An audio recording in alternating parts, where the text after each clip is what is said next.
today I want to start a new tutorial series that's going to give you an up-close view of how I paint a reborn baby. So follow me along through the tutorials, and hopefully by the time the tutorials are over, you will have a basic idea on how you can paint your own beautiful reborn baby, just like the pictures that you saw at the beginning of this video. Today, the first thing that we're going to work on is the base layer. So I will show you how to paint the base layer on your reborn baby, and I'll show you how to use your new wave oven so that you can bake your baby and set the Genesis heat set paint that we will be using. So the first thing that we're going to do today before we start painting is we're going to prep our kits. And as you can see, I am going to be working on 2 Ashley Asleep kits.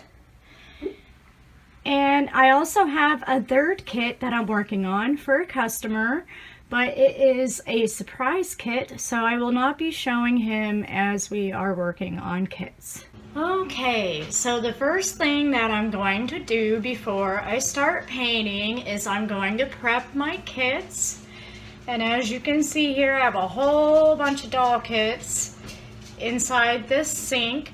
I made my water the same temperature just as if I was bathing a newborn baby. So it's not super hot, it's just warm, not to the point where if you make the water too hot, it could change, you know, the shape of your vinyl. You don't want your vinyl to warp or any kind of, you just don't want anything weird to happen with it. So you don't want to make it too hot. Just like if you were bathing a real newborn baby, you don't want the water to be too hot. So what I'm going to use to wash them is this really super soft baby washcloth. And I also have a toothbrush here.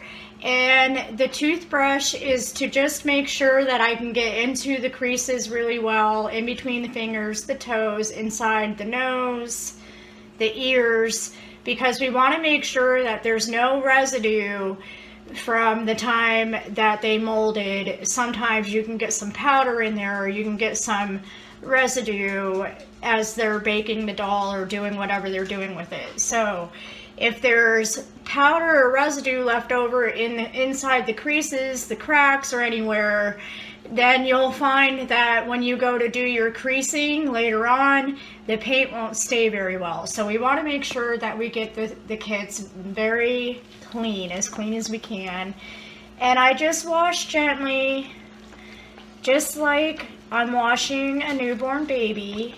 And I'm going to go ahead and I'm just going to wipe all my parts down. We don't want oils or anything like that from people's fingers to show up whenever we're painting our kits. So I'm just going to wipe everything down real good. And also, as you can see, I did put plugs in all the holes because we want to make sure that the water doesn't get inside the limbs, because if it doesn't dry and you don't realize that there's water inside there, mold could grow in there or any kind of weird thing could happen in there. So we want to make sure that the inside of the kits stay dry. Now that I've wiped all the parts down, I'm just going to come back in and I'm very gently going to brush the creases and the cracks and any deep areas with my toothbrush, just very gently. I'm not applying any pressure because I don't want to put any scratches or anything else in the vinyl. So I'm just being very gentle. And once I've completed scrubbing everything really well with my lukewarm water, I'm going to rinse everything off really good. And after I rinse it off, I'm going to pull the plug out. I'm going to hang it on this little hanger so that everything can dry really well. And that's all there is to that. So I'm going to go ahead and I'm going to finish cleaning and rinsing all of my parts off, and I'm going to hang them up to dry, and then we will be ready to move on to painting the base layer. So now that we've cleaned our kits, we are ready to go ahead and start painting. And what we're going to need today is a little glass bowl to mix our paint. I have an empty container with a lid because I actually like to make a lot of paint when I know that I'm going to be painting a lot of kits. So whatever's left over when I'm not painting can go in this jar and it will not dry out and I won't have to waste any paint. You're going to need some makeup sponges, and these are the 2 sponges that I have. You will need a small brush for getting inside creases. You will need a brush that you can use to mix your paint. And some people like to dab the paint on initially, but I actually like to use this very fluffy paintbrush. It kind of looks like a makeup brush, and you can see how big it is compared to my hand. The bristles are very soft, and I'm going to actually use this brush to pounce on my paint. I'm using Flesh 08 for the base layer and the skin tones. Some artists prefer to use the baby skin color that comes with the Bountiful Baby set of 8, or they just prefer to use the baby skin color in general, but I like to actually use the Flesh 08 because I find that when all is said and done, I'm able to achieve a more natural skin color when I use the Flesh 08. The baby skin color, in my opinion, makes the babies look a little bit too pale. So I like to have my babies a little bit more peachier, like how my skin tone is. So that's why I prefer to use the Flesh 08. You're going to need an empty container, kind of like this. This is just a $1 container that I got from Walmart. It's like a ketchup or a mustard container. And that's what I put my odorless paint thinner in. And you will need odorless paint thinner in order to mix your paints. And I use the Mona Lisa.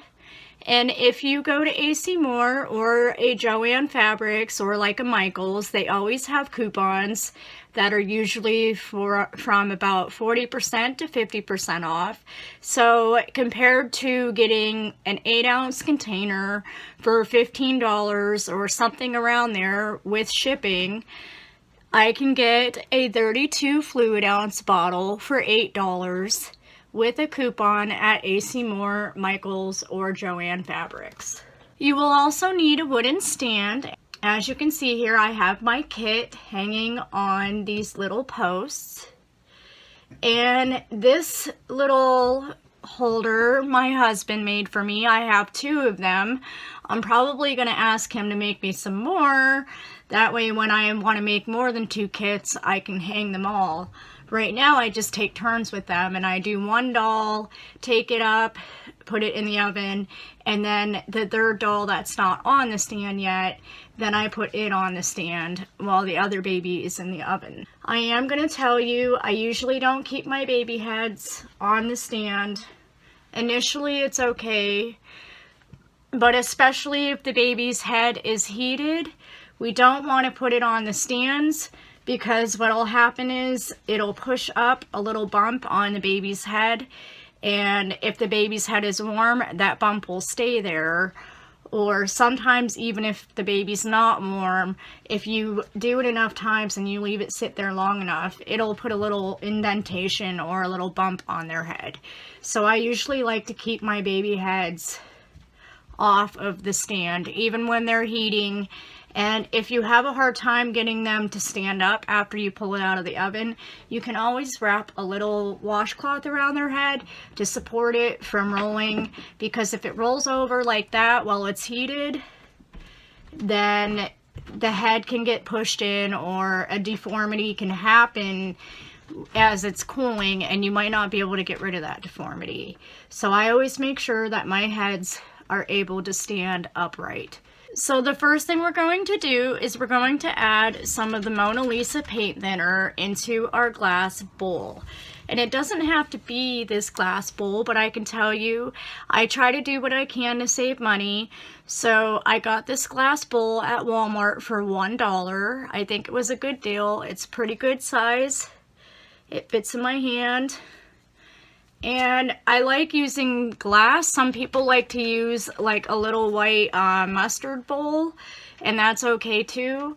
But I like to use this glass so that I can slide the paint up the side of the bowl, and I can make sure that my paint is still see-through and that I haven't made it too thick. So the first thing we're going to do is we're going to add some paint thinner to our bowl, and you don't have to add a lot. If you're only doing one baby, you won't need a whole lot, but like I said, I like to mix a lot, especially when I know that I'm going to be working on several dolls. I get happy with a certain color, and then after that I don't want to have to keep changing it and mixing it, so I make a lot of the color. And also I do want to tell you, as you can see, my desk area is very organized. It's very clean. Every time I start a new doll, I put down new pads. You don't have to use pads. You could use a cloth towel. You could use napkins. Just make sure that whatever you put down is not newspaper or anything with a print on it, because the ink from paper, newspaper, or any of that type of thing will transfer to your kit. So whatever you're laying down on your work area, just make sure it's just something plain. And what I use is puppy pads. You could use hospital pads, but I think the puppy pads are a lot like the hospital pads, and they've worked fine for me so far. And I can go to Walmart and get a whole big container. I think the one I got last time was either 50 or 100, and it was like 25 bucks or something like that. And they last a really long time. So that's what I'm using. But I like to keep my work area clean, because if you don't keep it organized and you accidentally touch your kit to something that's dirty or something that had paint on it, there's a chance that's going to transfer, or you might accidentally set your baby down on something dirty, and then that's going to transfer to your kit. So try to make sure that you keep your area organized. It also makes it a lot easier to work if you have a nice big organized space. So I've got my paint thinner in the bowl, and now I'm going to go ahead and I'm going to take my Flesh 08. I'm going to use the medium brush that I showed you, and I'm going to dip it into the paint thinner and get it wet. And then I'm going to go ahead and I'm going to swipe some of this paint out of this container. And I'm just going to mix it. And I like to kind of do it on the side of the bowl like this as I mix at first, just to make sure there's no chunks in there. Because if chunks get down into the main part of the thinner at first, it's kind of hard to mix. So I always start out by just kind of dabbing it on the side of the bowl. And what I'm going to do is I'm just going to keep adding paint until I have the consistency that I want, which is usually going to be a nice kind of milky, well, maybe not quite as thick as milk, but I want to make sure that there's enough color that it's going to stay on my kit when I paint. And I'll show you how I test out the color to see if it's the way I want it to be. We want it to be thin enough so that when I swipe it up the side of my bowl, I'm still going to be able to see through the paint, but yet I'll be able to see that the paint is, some of the paint is staying on the side of the bowl, because that's pretty much generally how it's going to stay on your kit. So right now it's very thin. If I swipe it up the side of the bowl, you can't see the paint really. You can barely see it. I like my paint to be thicker than that. Right now you can see it's quite thin and you can barely see the paint. So I'm just going to keep adding paint until I get the consistency that I want. And usually even if I just take my brush and bring some of the paint on and go across the top like that, I can see how the paint is rolling down the side of the bowl. See, let me show you. If I take the paint across the top, you can see how it's kind of dripping down the side of the bowl. That's another good way to test the thickness of the paint. So right now, it's still pretty thin and I can barely see it. So I'm going to add a little bit more paint to this. Like I said, by the time I'm done, it's probably going to be around the consistency of a cup of milk. What I'm going to do is I'm going to use this for the base coat on all of my kits. And then I'm also going to come back to this color a little bit down the road when we're ready to do the skin tone washes. Okay, I think this is pretty good now. So as you can see, it's kind of a milk consistency. And if I drag it across the top of my bowl, you can see the paint, but you can see through it. So I'm thinking that that's pretty good. Now when we do this initial base layer, you're not going to notice that much of a change in the color of your kit. Everything is cumulative. So as you go, the color will change little by little. It will get darker and darker, and it will start coming more and more to life. But this first initial coat is not going to be a very noticeable change. This base layer is just basically prepping the kit so that all of the rest of your layers will go on smoothly and will stay on. So now that I've got the mixture that I want, I'm ready to go ahead and start pouncing the paint onto my kit. Now, every now and again as you're working, some of the paint thinner can evaporate into the air. So what you're going to do is every now and again, if you notice that your paint is starting to get a little bit thicker, you can just grab your paint thinner and add a few more drops of paint thinner to your paint every now and again. And make sure that each time you have to dip your brush into the bowl again, that you mix the paint, because the paint likes to settle into the bottom of the bowl. And we want to make sure that the entire kit is painted evenly. So I've got my little kit here. Well, actually, we're going to start out with a limb. And pretty much all that you need to know is to make sure that you're pouncing the paint on evenly. You get in between each of the cracks. Sometimes you might even have to use your mixer brush, since it's smaller, to get into them cracks. You don't want to miss any areas. It's very, very important, because otherwise your paint job will not look even. So make sure you get into the creases, and that's what I do. I'm going to mix my paint because I had to dip my brush, and I want to remove some of the excess because I don't want to waste paint. I don't want to have too much paint when I initially put it on the kit. So, and I'm just going to pounce this all over like this.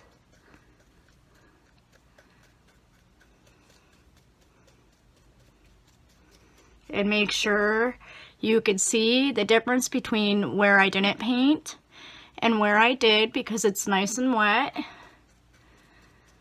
I'm going to take the brush that I had mixed the paint, and I'm going to make sure that there's paint in all of the creases and in between the fingers,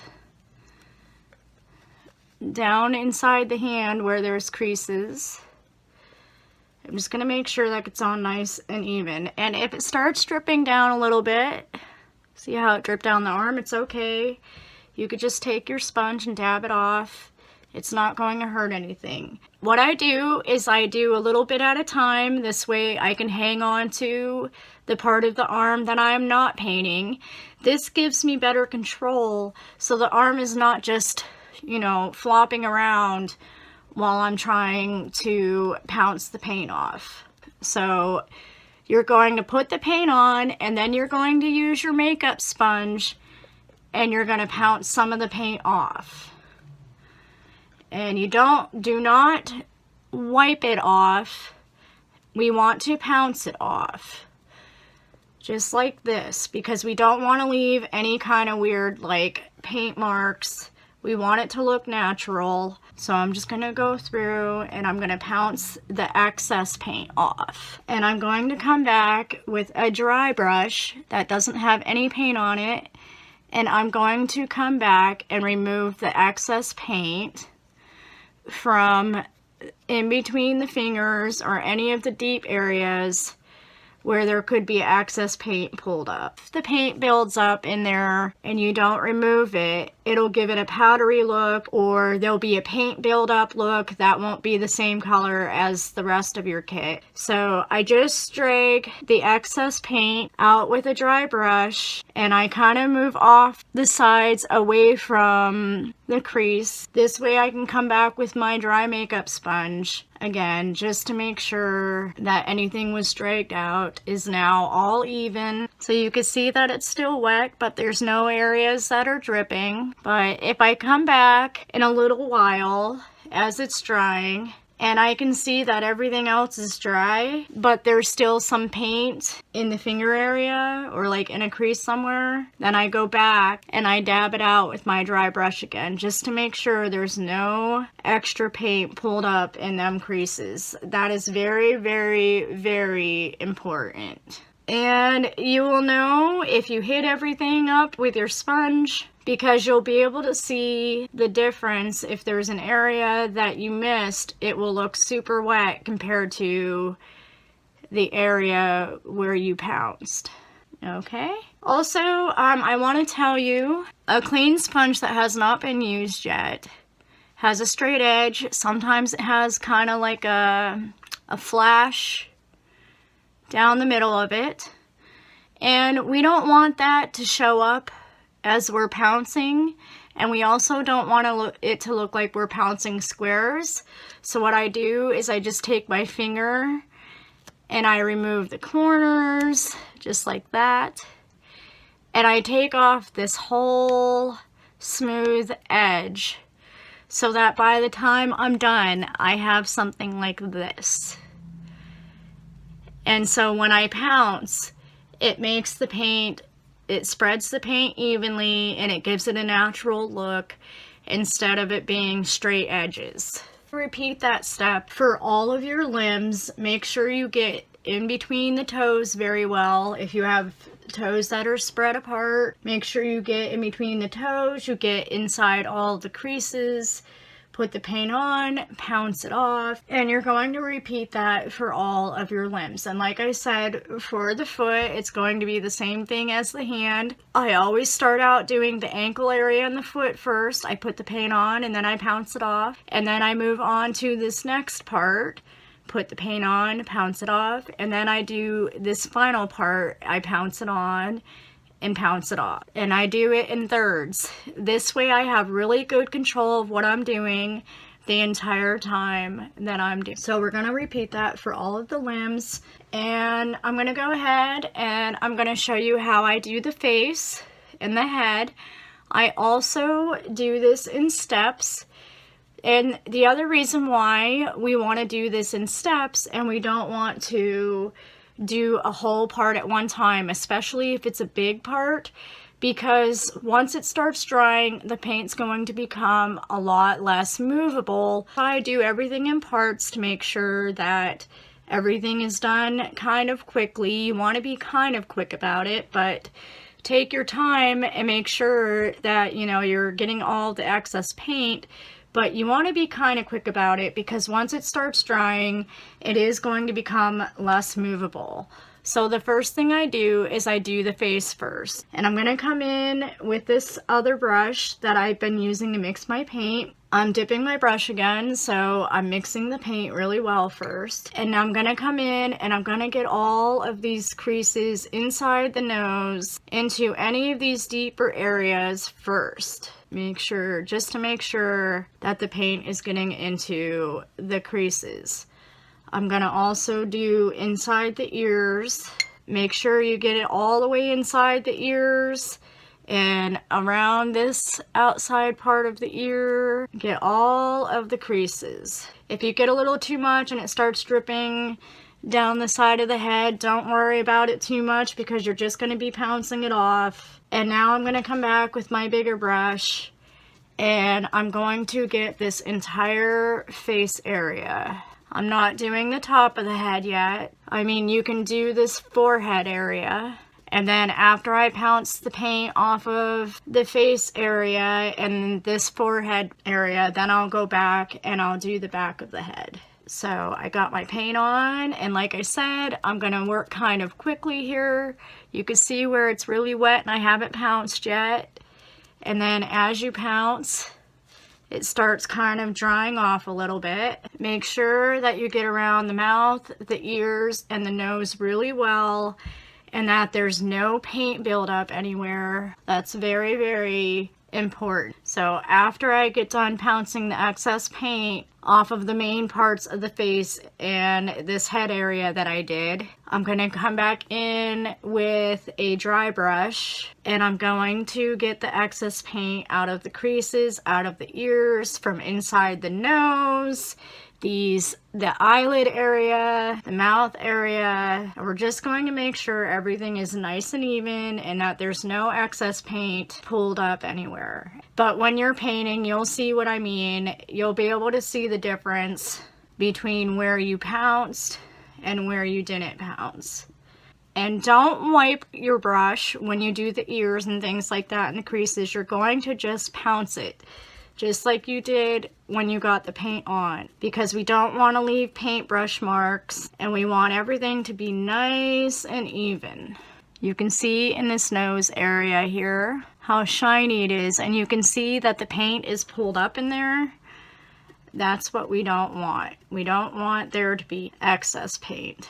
So I get in between the eyelids, inside the nose, I did inside the ears. I'm going to get the excess paint off of this chin area and off of the lips.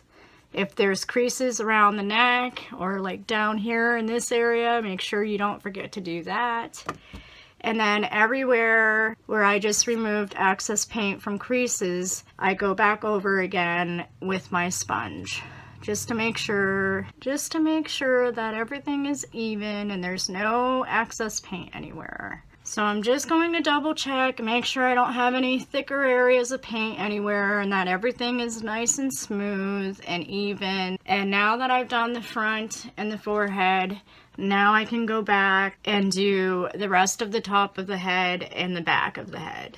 And I'm dipping my brush again, so I'm mixing the paint really well to make sure that the paint hasn't settled to the bottom of the bowl, removing some of the excess paint from my paintbrush. And now I'm just going to pounce this on to the areas that I haven't painted yet, on the top of the head and the back of the head. And this is the other reason why I like to use this big brush, because it makes it a lot quicker than trying to pounce it all on with the sponge and then pounce it off with the sponge. It makes it a lot quicker for me. And you don't have to do it with the brush. If you're more comfortable doing it by adding the paint to your sponge, a lot of artists add the paint to a sponge just like the one I'm using to remove the paint, excess paint. They use the sponge to put the paint on and then they use a dry sponge to remove the excess paint, and that is perfectly fine. I just prefer to use this bigger brush that looks kind of like a makeup brush because it's a lot quicker, and especially when I have a lot of dolls to do, I don't really like to spend hours upon hours just getting the paint on the doll. This is just one even kind of wash that we're putting over the entire doll. So no matter what you use, as long as you're getting the paint on there evenly and you are pouncing it off evenly, it won't really matter if you're using a brush or a sponge. You just have to make sure that you are pouncing off evenly. So after I make sure that I get all of the excess paint off of the head, sometimes it gets back behind the ears again and inside these neck creases. So I'm going to come back with my dry brush, and I'm going to go back around the back of the ears again, and I'm going to dab inside the creases just to make sure that there's no excess paint. And then I'm just going to dab it all off again. The whole idea is just to make sure that you put the paint on evenly and that you remove the excess evenly.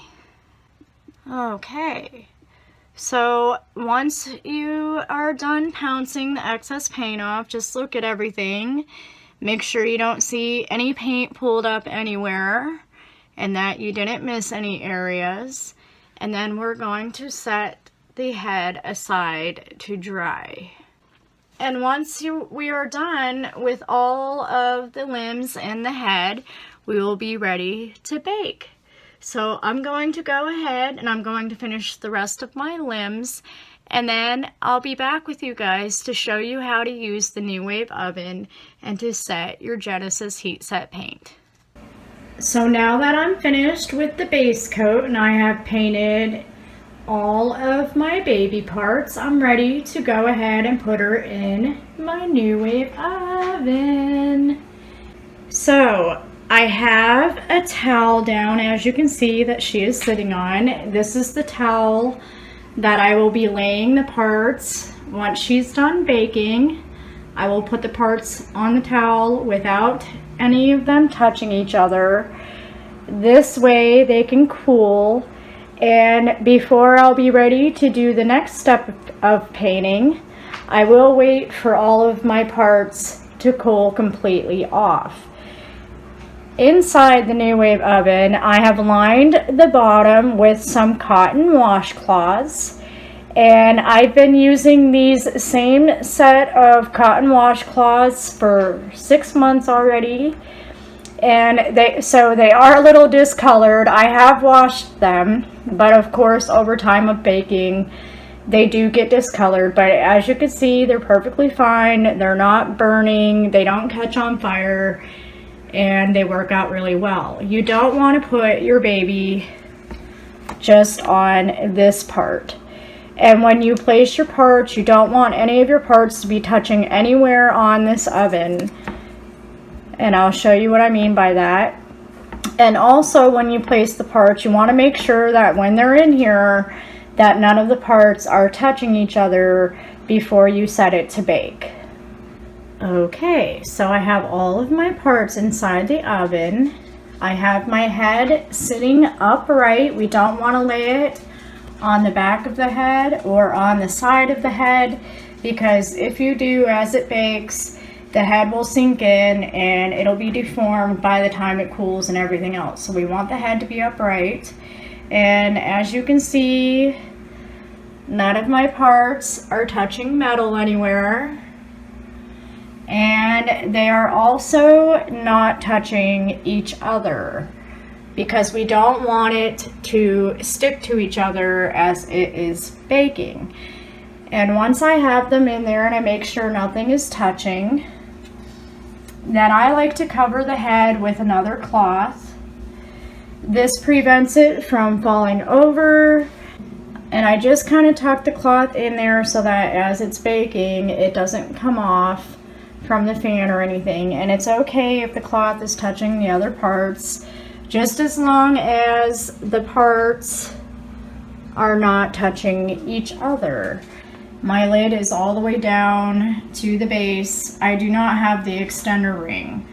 So that is the other reason why I like to cover the head, just to make sure, since the heating is actually up here, sometimes if I'm doing a bigger baby doll head, it'll be closer to the heating coil, and I don't want the top of the head to get a brown spot on it from being overheated. So that's why I like to cover the head with a cloth. Now, if you have the extender rings, then you may not have to, but even if I had the extender ring, I probably still would cover the head just to be on the safe side, because I definitely would not want to burn the top of my head. So once I have my baby all set up, you can see there's a little dial on top of the New Wave, and it has cook temp, delay, warm, pause, clear, reheat, start, cook time. All I have to do is hit cook temp. You can see it there. And I'm going to type in 265 because we want the vinyl to get to at least 265 degrees. And my cook time is going to be 9 minutes.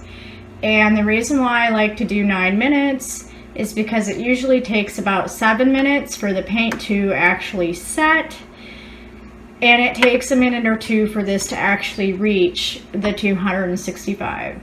So I have 9 minutes, and then I'm just going to click start. And that's it. That's all there is to it. And that will set my paint so that it won't rub off, it won't be able to come off, it'll stain the vinyl like it's supposed to. And that's all you have to do. And we're going to do this between each step of painting that we do. And like I said, once she's done baking, I'm going to bring it back over here and I'm going to lay it out on this towel. And I'm going to make sure none of the parts are touching and that the head is upright. And I'm going to let it cool completely before I will be ready for the next step.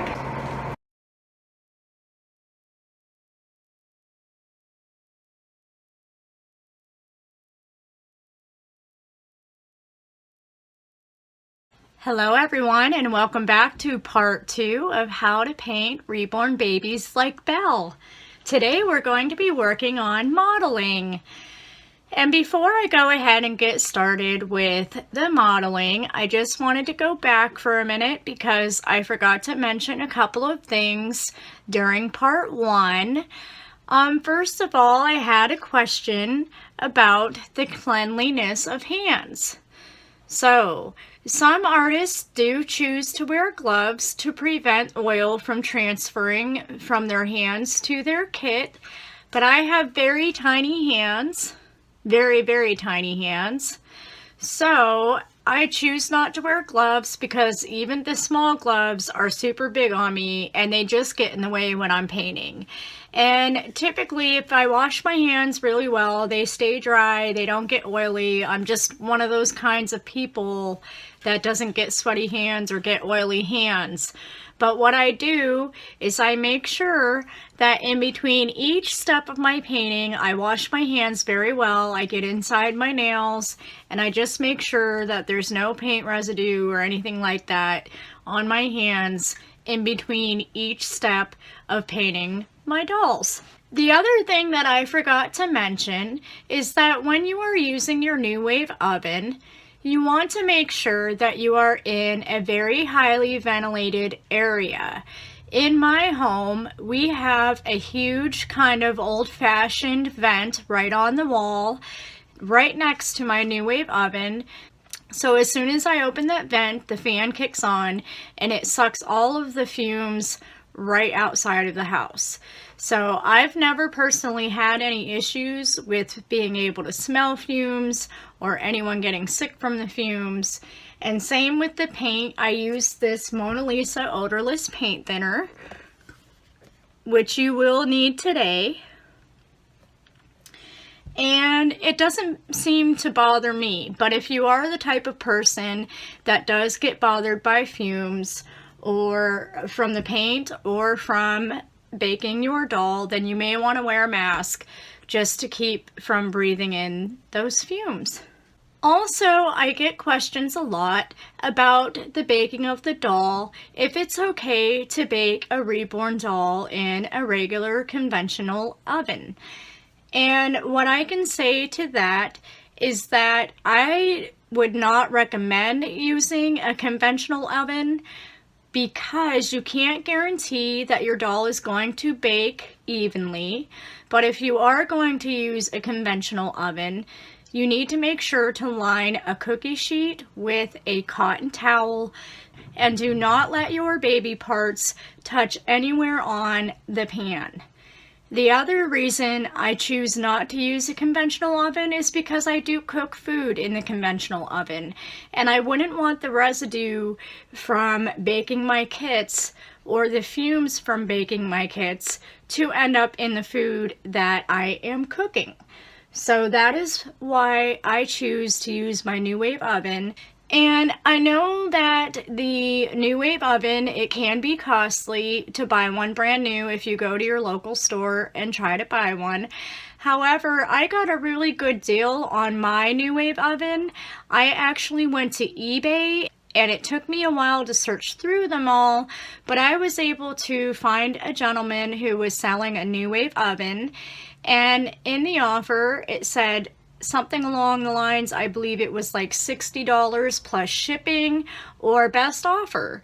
So I contacted him and I offered him $50 including shipping for the New Wave oven, and he agreed to that. And this was a brand new New Wave oven. When I received it, it was still in the box, completely taped up, and it had the instruction manual and everything that was supposed to be with it was with it. So you can get a New Wave oven for a good deal if you just spend the time looking. So anyway, back to modeling. So what you're going to need today is, like I said, you will need your Mona Lisa paint thinner or whatever odorless paint thinner that works for you, but I choose to use the Mona Lisa, and that has worked out pretty well for me so far. And I put my Mona Lisa in this little container that's like a mustard or ketchup container. This way, whenever I dump it into my bowl, I don't accidentally spill the thinner onto my pad or get any on the dolls or anything like that. And for this first step of modeling, we're going to be working with vein blue, and I have that here. This is the Bountiful Baby vein blue, and I have a clean sponge. Just like the sponge I had showed you yesterday, I have taken the corners off and I pulled the front part off, the smooth part, to kind of give it this rough edge. That way, if I need to dab any paint off, I can do that, and I can make sure that the paint is still looking natural and that there's no rough edges. And then I have a modeling sponge. And this is a sponge that I've been using for a while. You can reuse the sponges for quite a while before you have to start with a new one. And I like to reuse them partly because I can always see what color I was using, and I can usually mix the color if I need to match up with the sponge. And what I did is I actually removed the corners of the sponge. I removed some areas here around the edge, and then I just randomly picked some areas out.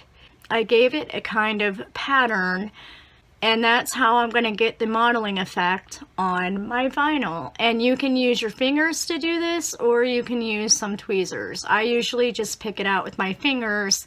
That way I can control better how I want my little modeling pattern to be.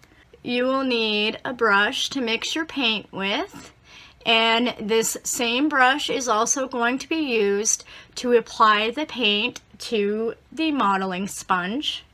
And you will need a smaller brush like this so that you can make sure to get the color that you're using into the creases. And of course, you will need your mixing bowl.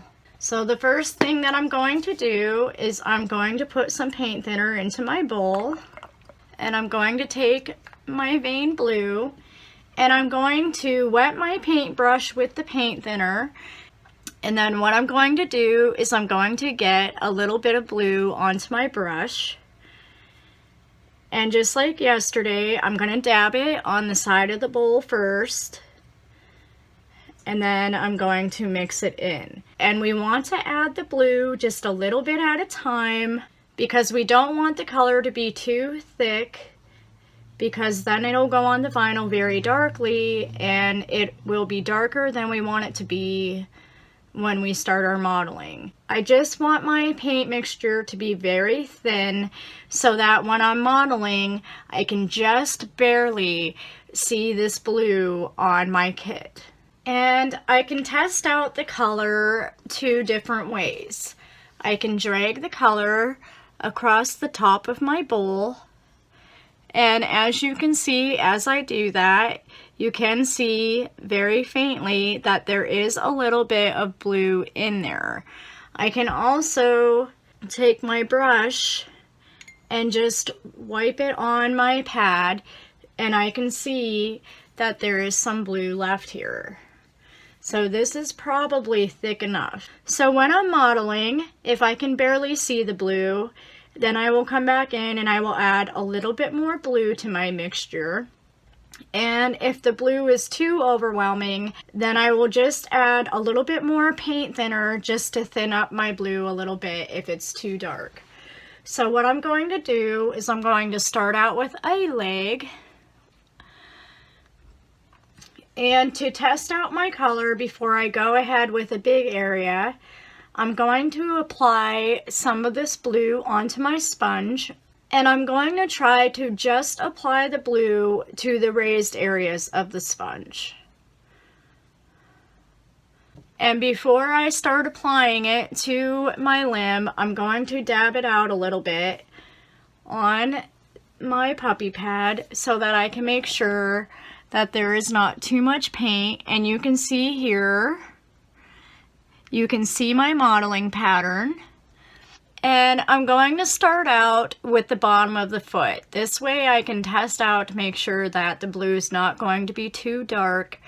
And I'm going to go ahead,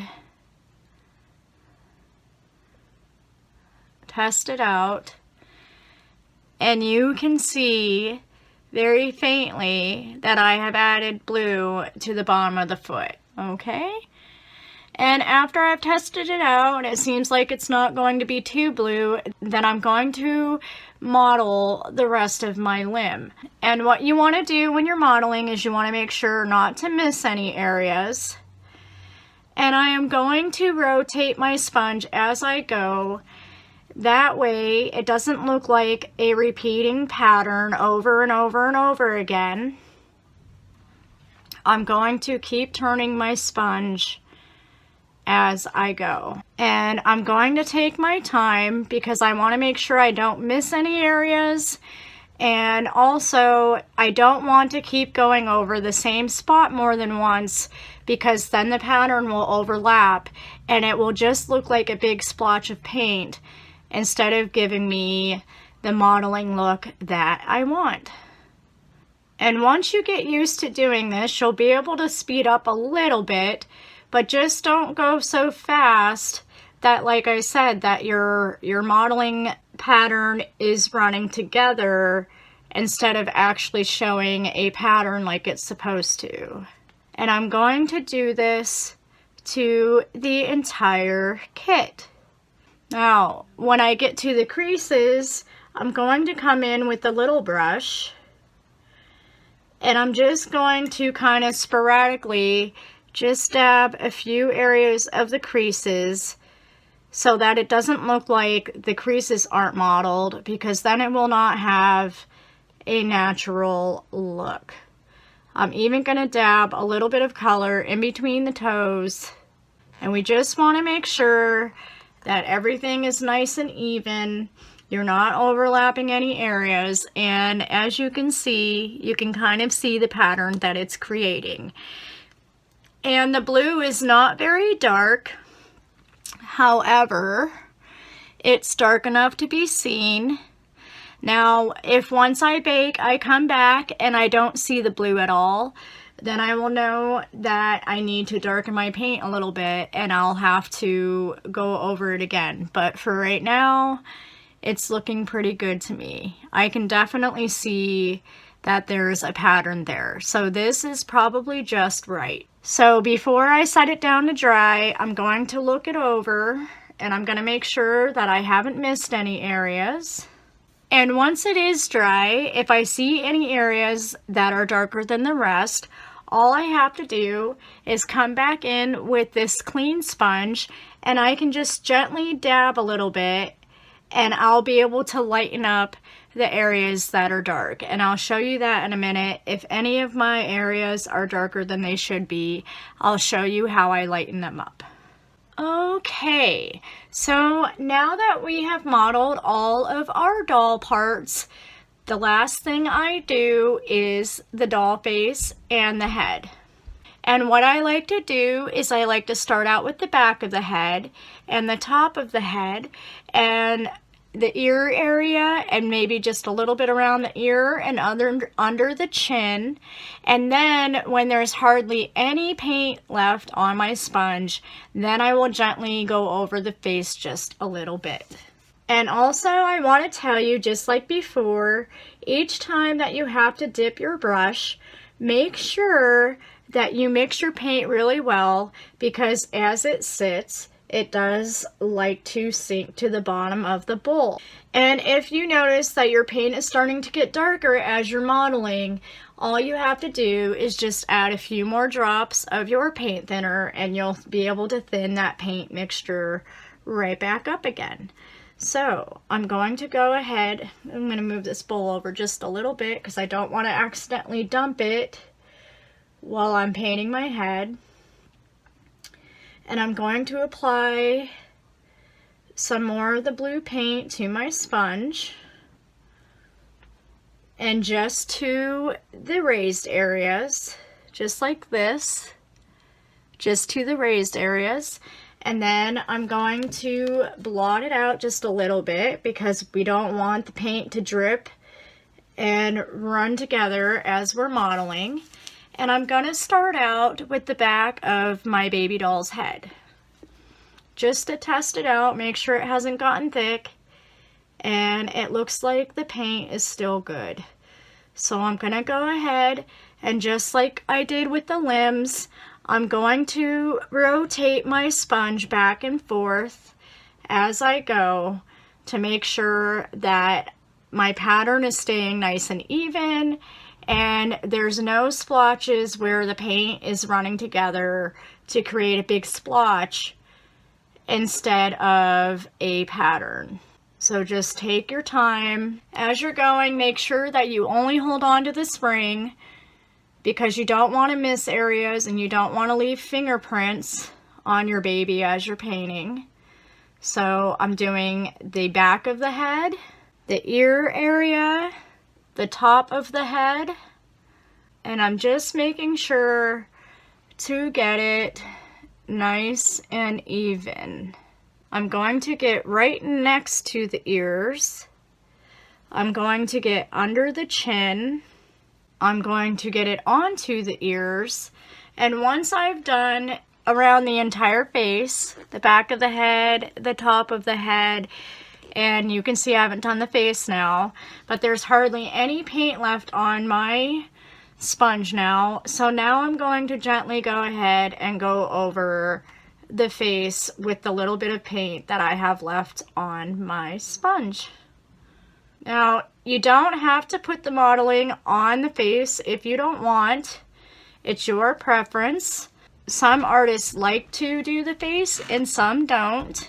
And you can tell that the modeling is there, but it's not extreme. We don't want it to just look like there's dark blue lines all over our baby. I'm going to use my little brush, and first I'm going to mix my paint really well to make sure it hasn't settled to the bottom of the bowl. And I'm going to come back in and I'm going to dab behind the ear a few times. Any area around the creases or the ear where it looks like the paint didn't get inside there, I'm going to get inside the ear a little bit, just dab it a few times. And I'm going to dab a little bit of paint into the creases. I'm just going to come back over with my dry sponge and I'm just going to gently pounce just a little bit. See here on the back of the leg how I have this dark spot here? So we don't want to have any areas that are darker than the rest. So I just come back in with my sponge and I dab it off a little bit just to make sure that all of the modeling is nice and even and that there's no spots that are darker than the other. And you want to wait until the part is completely dry first. This way you don't accidentally smudge the paint together.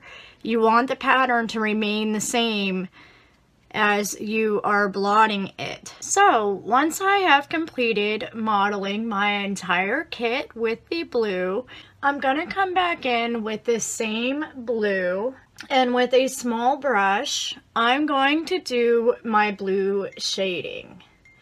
And I don't like to do a lot of blue shading, but I do like to get into the soft spot area. So if your baby has a soft spot, you want to get a little bit of blue in there. And if it has the bone line that comes across the skull, you might want to add a little bit in there. But we just want to bring some of these areas out just a little bit before we go ahead and bake. So I'm gonna dab in a little bit of blue into the soft spot, and then I'm going to dab off the excess because we just want it to be just noticeable. We don't want it to be very dark. And especially if you're not going to root hair and you're going to be doing a bald baby, you want to bring out some of the areas of the head. Now you can see how much that soft spot really stands out. And I'm going to put just a little bit of this blue in the corner of her eyes and just across the bridge of the nose right here, just to bring it out just a little bit. We don't want to go real dark with it, because we just want it to barely show a little bit by the time the entire kit is done. And I like to do this step now because as we do the layers, it's going to dial it down more and more so that we're going to just barely be able to notice that that blue is there. And you can already see how much more that area of her face is coming out now. And then I like to add just a tiny little bit just down here toward the lip area, like that.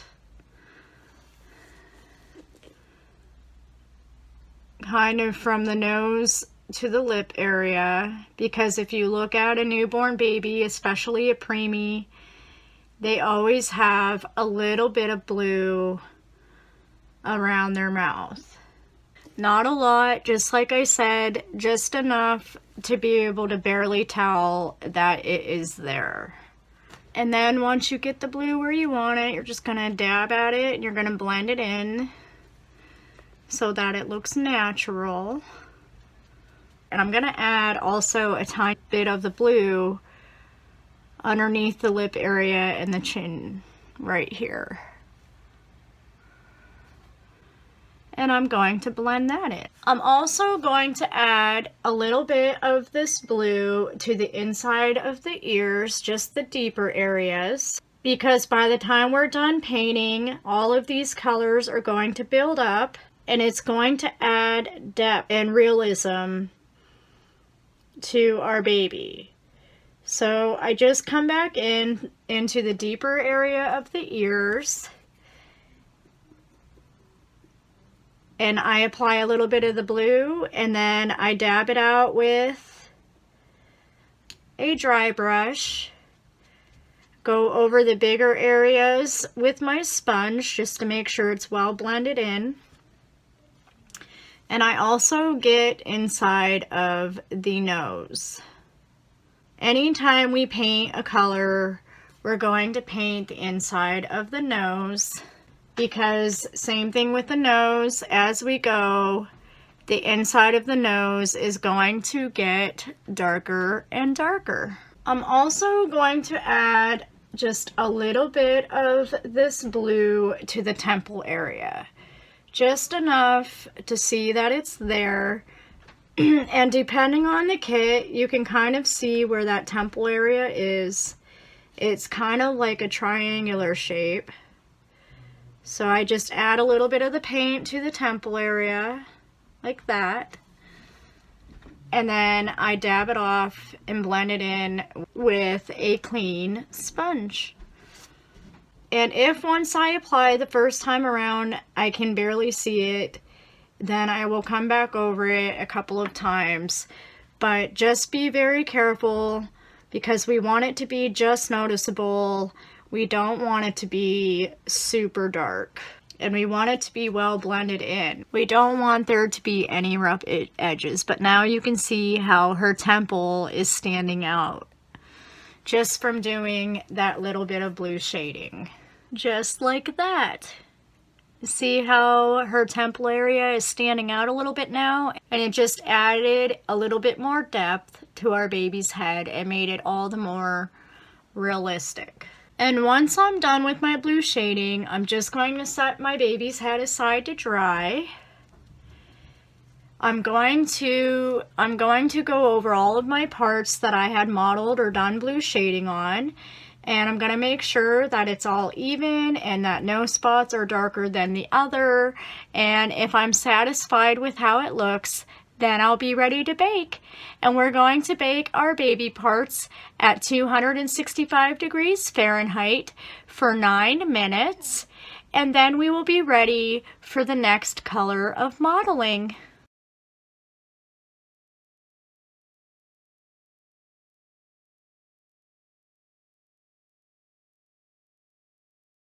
Okay, so now that I have baked my first layer of modeling and that first layer is set, I'm ready to do the next layer.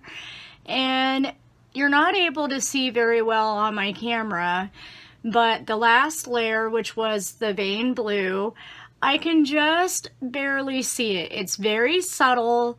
I can tell that it's there, but it's not overwhelming, and that's what I want. I want to be able to just barely see that it is there. And the second layer that we're going to do is going to be a kind of, people like to call it a dirty purple color. It's kind of more of a reddish purple, and I'll show that to you better here in a second. And what I use to mix this color is Bountiful Baby Pyrrole Red and the Bountiful Baby Ultramarine Blue. And I use those two colors, and I just mix them a little bit at a time until I get the color I want. And by the time we are done mixing the color, we want it to be a very thin mixture. And I already had some mixed from the previous dolls that I was working on, but I had it a little bit thicker, so I'm just going to thin it up a little bit, because just like with the blue layer, we want to make sure that it's a very thin layer, and once you apply it to your kit, you're going to barely be able to see it. So this is the color that I have. It's not quite as dark as it looks on the camera, but it is kind of a reddish purple. And if I drag it up the side of the bowl, I could barely see that there is any color in there. And that's what I want. So I'm going to start out with a leg. And I'm going to start out on the bottom of the foot just to make sure that my mixture is the way that I want it and that it's not going to show up too dark.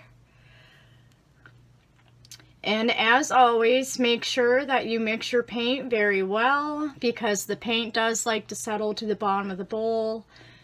And I'm just going to apply the paint to the raised areas of my modeling sponge.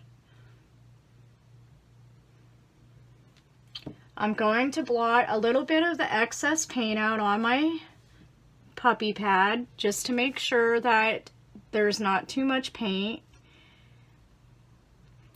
And I'm starting out on the bottom of the foot.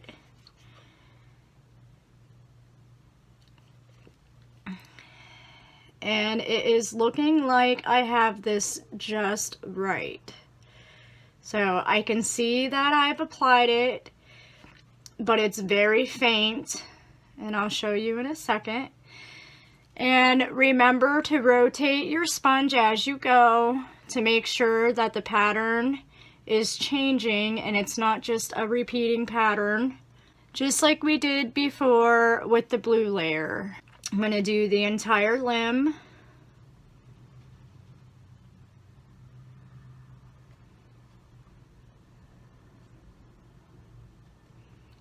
And I'm going to make sure that I don't miss any areas. Go back in with a smaller brush and get some of the paint into the creases.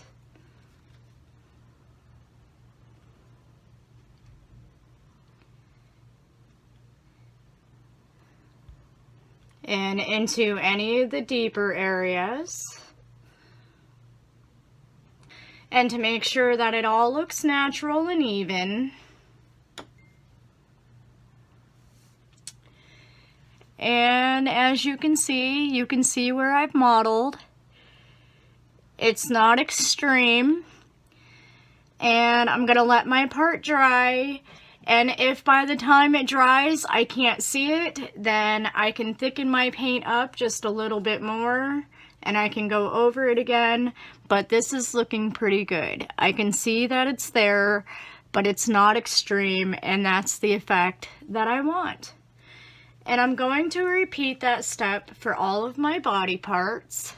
And once again, when I get to the head, I'm going to start on the back of the head and the top of the head. So we do the back of the head first.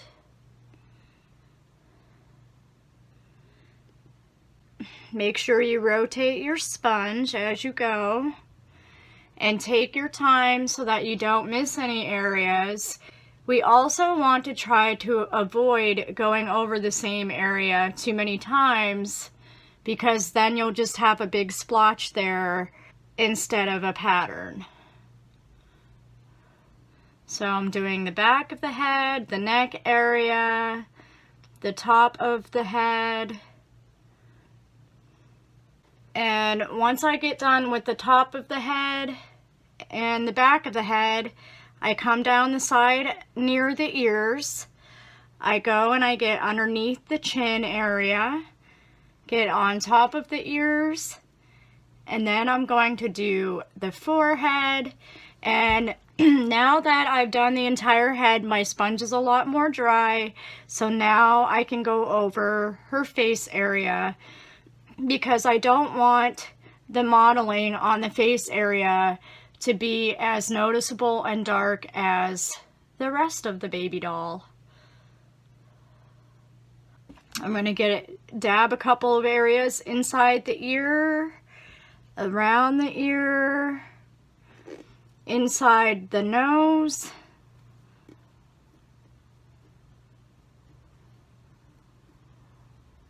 inside the creases,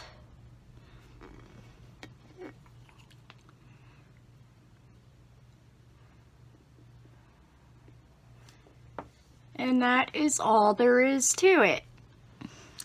And you can see where I've modeled. And once it dries, it's not going to be quite as dark as it is showing up in the camera. It will be just noticeable. And that's what I want. I don't want it to be overwhelming. And once I get my body parts done and I set them to dry, I'm going to go back, I'm going to inspect them, I'm going to make sure that I didn't miss any areas, and I'm going to make sure there's no areas that are darker than the others. And if there's an area that is darker than the others, then I'm just going to come back with a dry sponge and I'm going to dab it off a little bit, and just to even that color out and blend it in a little bit so that all of the color looks even and there's no darker areas on one spot compared to another. And that's all we have to do for this second modeling layer. Once I have completed modeling all of my doll parts with this purple color, I'm going to wait for all of the parts to dry completely. Then I will be ready to put them in my New Wave oven at 265 degrees Fahrenheit for 9 minutes. And then I will be ready to move on to the third layer of modeling. Okay, so I have just finished baking my doll parts with the purple modeling layer, and now I'm going to be ready to do my final layer, which is the third layer, and it's going to be a blood red color, but I just want to show you, and I don't know how well you can see, but you can see the mottling. It's very subtle. You can see that it's there, but it's not overwhelming. And it will be dialed down even a little bit more when we get to the flesh tone layers. But right now, this is looking really good. You can probably already see that the skin is starting to look very realistic and the baby is starting to come to life. So here is her face. And like I said, I don't put a lot of modeling on the face, so in the camera it's really hard to tell. But if you look at the side of the head and the back of the head, you can definitely tell. You can definitely tell that I have modeled. Now, the amount of colors that you model with is your own preference. I know some artists like to do a yellow modeling layer. Some artists like to do a kind of periwinkle modeling layer, but I personally do not like doing those layers.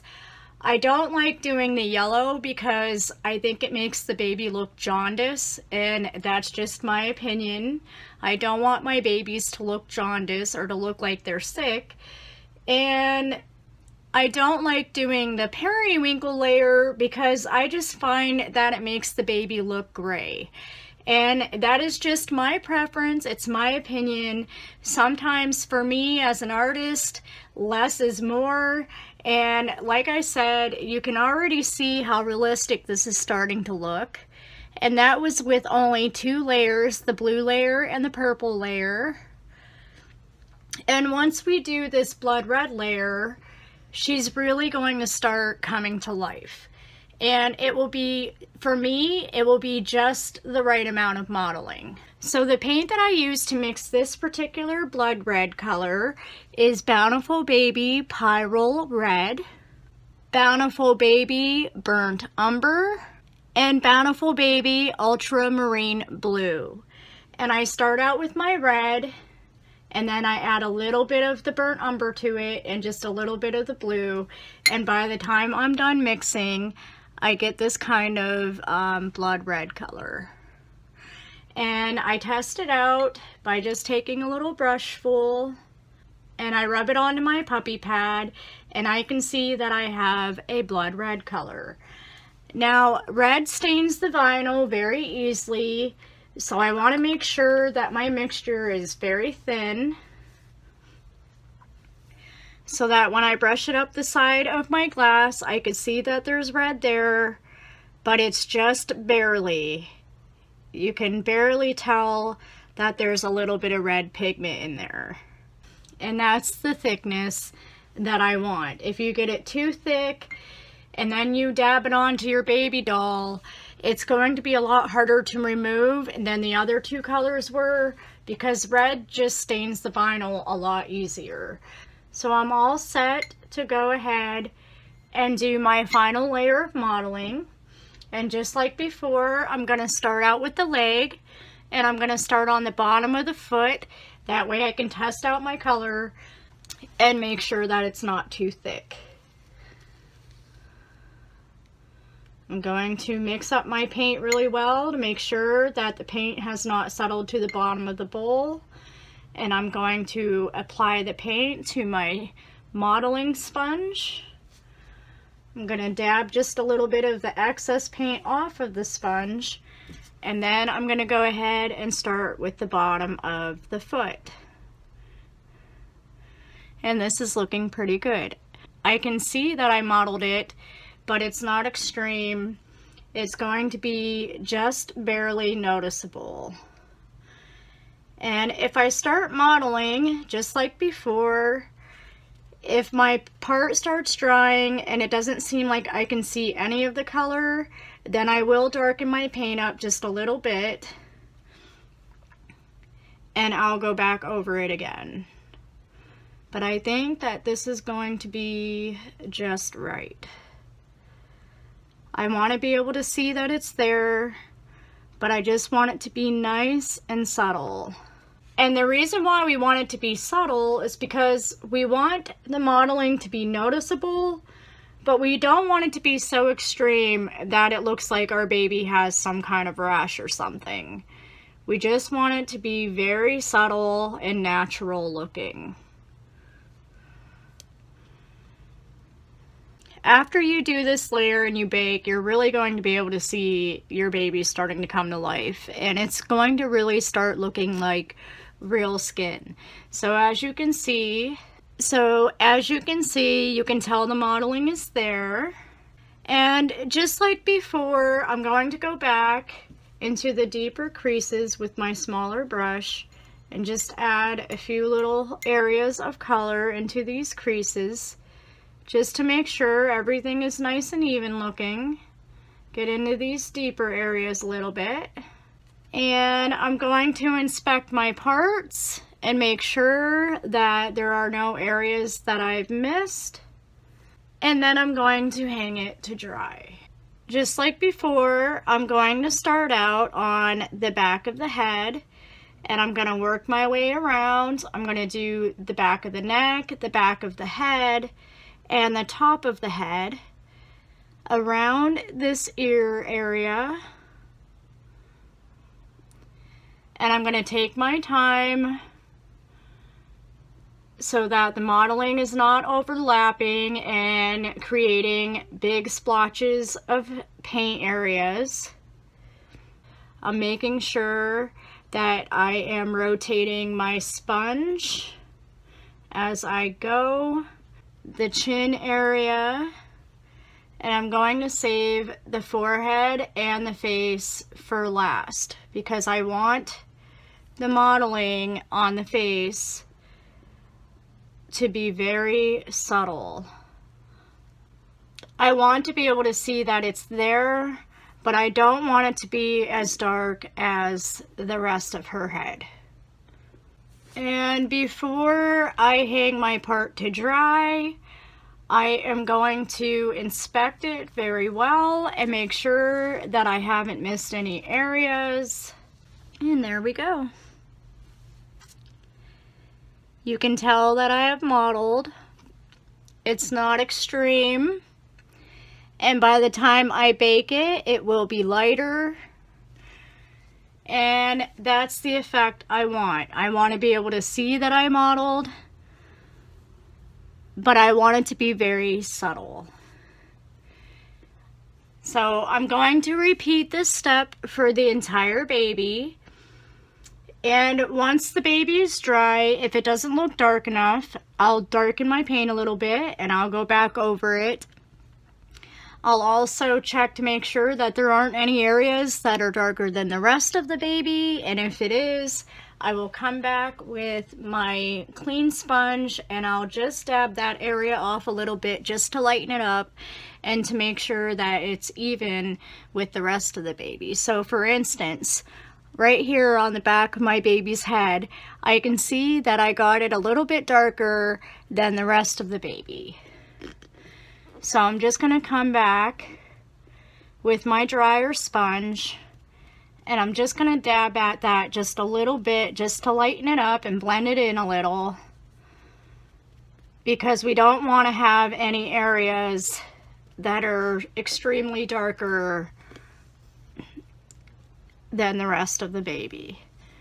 And that's all you have to do.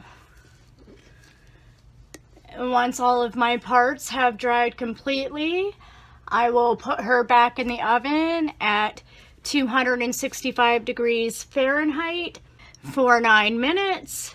And once my doll parts are done baking, I'll come back and I'll show you what she's looking like. Okay, so I have just finished baking the last layer of mottling onto my baby. And now, as you can see, the skin is really starting to come out. You can see the mottling. It's very subtle, but it is noticeable. And you can see how realistic the baby is already starting to look. And we haven't even gotten to the blushing or the flesh tones yet. but you can already see that the baby's skin is starting to look very realistic. So all of the modeling is very subtle, but it is there, you can see it. So it's looking nice and natural and even, and I'm pretty happy with it. So here is her face. Like I said, there's not a whole lot of modeling on the face itself. I just wanted that to be very, very subtle compared to the rest of the baby. But you can see the modeling on the back of the head. And everything's looking really good. She's really starting to come along.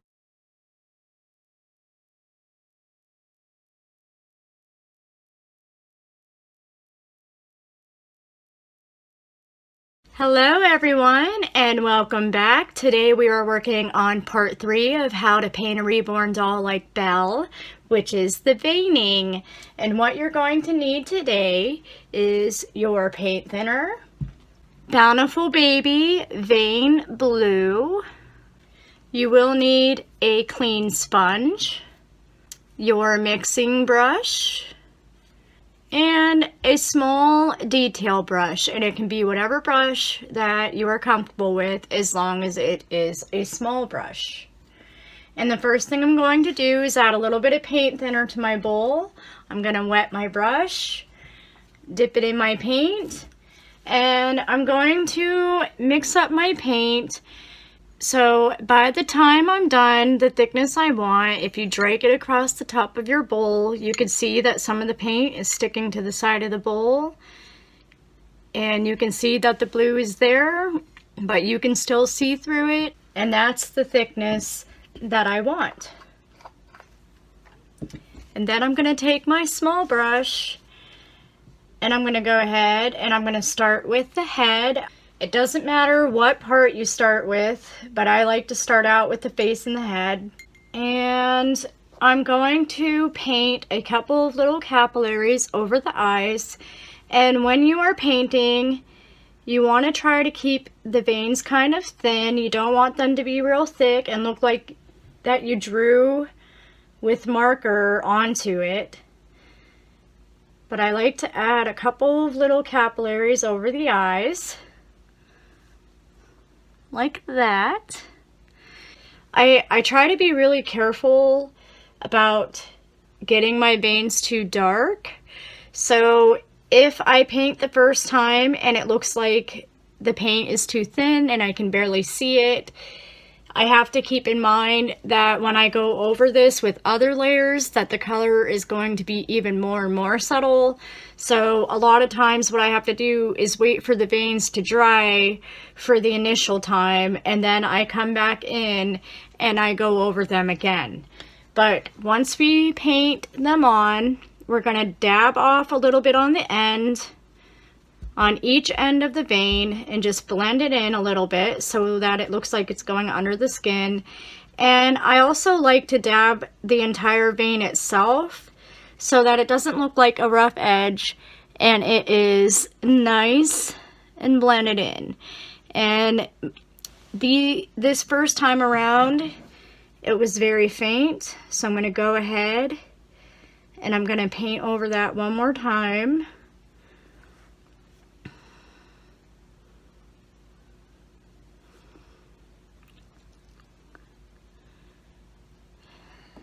And then I'm going to go ahead and dab it off a little bit. Now, if you go over it a couple of times and it still seems like it's not coming out noticeable enough, you can add a little bit more paint to your mixture and thicken it up a little bit. Just be very, very careful not to get too dark, because we don't want the veins to be super extreme. We want them to be noticeable, but we don't want them to be super extreme by the time we're done.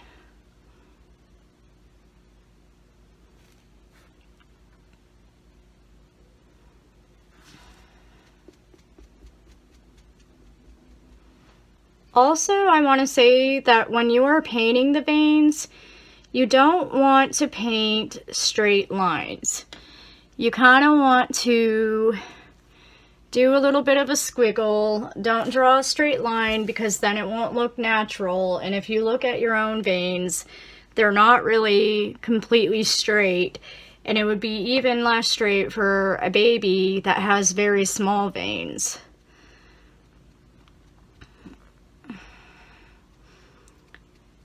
So I paint the vein and then I come back and I dab it off and I blend it in so that it looks natural and it looks like it is under the skin. So what we want is to blend it in enough so that you can notice that it's there, but it will look like it is under the skin.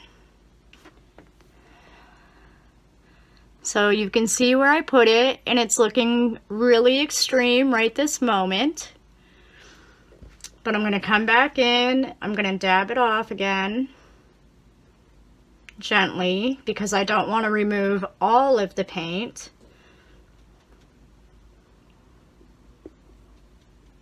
But just enough to give it the effect that it is under the skin. Like that. So you can see that it's there, and it will be even more subtle by the time I'm done adding flesh layers and all of that. It will be dialed down even more. Now you want to go back with a dry brush. If you get blue into the creases and you get a little bit of buildup where you put a vein, you can just go back in with a dry brush and you can kind of blend that out so that it doesn't look like there's an unnatural paint buildup in the creases. So you might not be able to see the eye capillaries all that well, but you'll see better what I'm doing here because I'm going to do the side of the head next. And what I want to do is just in the temple area, I'm going to add a small little bit of veins, not a whole lot. And I'm going to kind of go at an angle and head the vein toward the eye. And then I'm going to blend it in. And make sure you get these ends, get all of the ends really well. That part is the most important. Just kind of fan it out and blend it in so that it looks like the vein is under the skin. We don't want it to look like we took a marker and drew on there.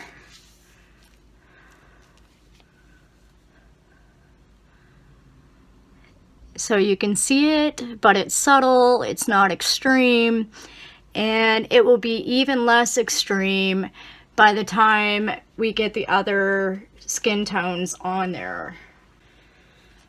I'm going to do the same thing on the other side of the head. I'm going to add a couple of little veins to the temple area, traveling down toward her brow line, and I'm going to blend it in. Now, don't paint your lines too thick. You want them to be thin. People do not have veins that are, you know, 1/8 of an inch, 1/4 of an inch wide. We want them to be thin. We want them to be natural looking, just like that. It's blended in, and it already looks like it's under the skin, even though I haven't done the flesh tones yet. The next place I'm going to apply veins is going to be up here in the soft spot area. If you look at a baby's head and you look at the area that has the soft spot, you can usually see a lot of veining in there. So what I do is I kind of follow this diamond shape, and I lead off from the diamond shape.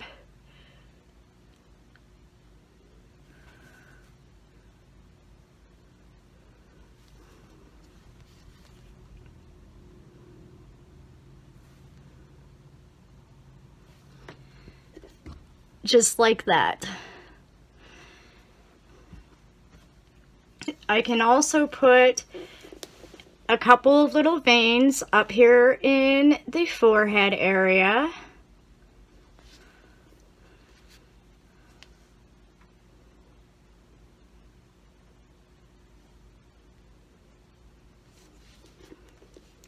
like that. And the amount of veins that you add is going to really be up to you. You can add a lot of veins, you can add a little bit of veins. It's all your preference. I make sure that not all of my veins are going in the same direction, because if you put them in the same direction, it's not going to look natural. And then I'm going to come back and I'm going to blend them in really well. Make sure that they're not too dark and that they look like they are under the skin. Blending it in, also make sure that there's no rough edges. And if you don't blend it in, it'll kind of look like you used a marker to draw them on. So you got to make sure to blend them in really well.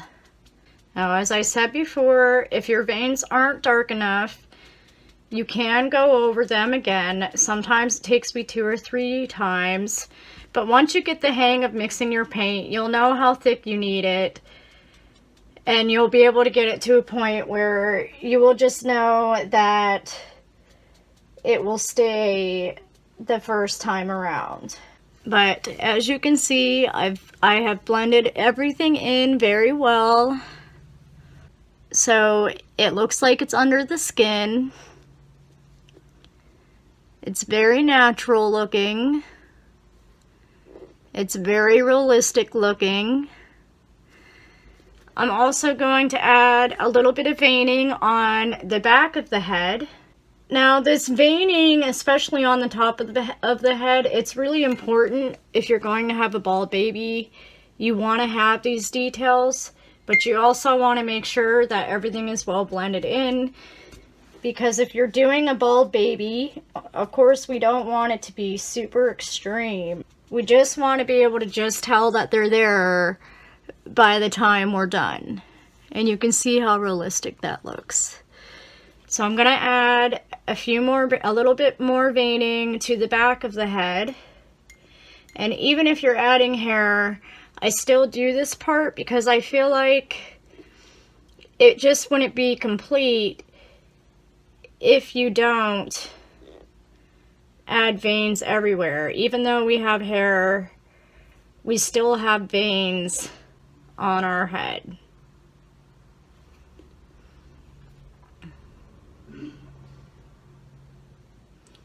And like I said, it's up to you how much veining you want to do. For me, sometimes less is more. I don't have to get completely crazy with it, but I definitely do want it to be natural looking. So I get them painted on, and then I'm going to blend them in very well.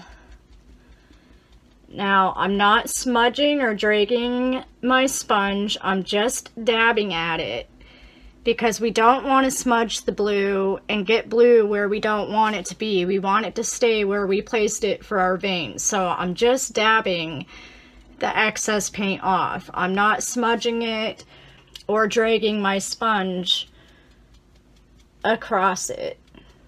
Just going to blend it all in really well, especially the beginning and ends of the veins.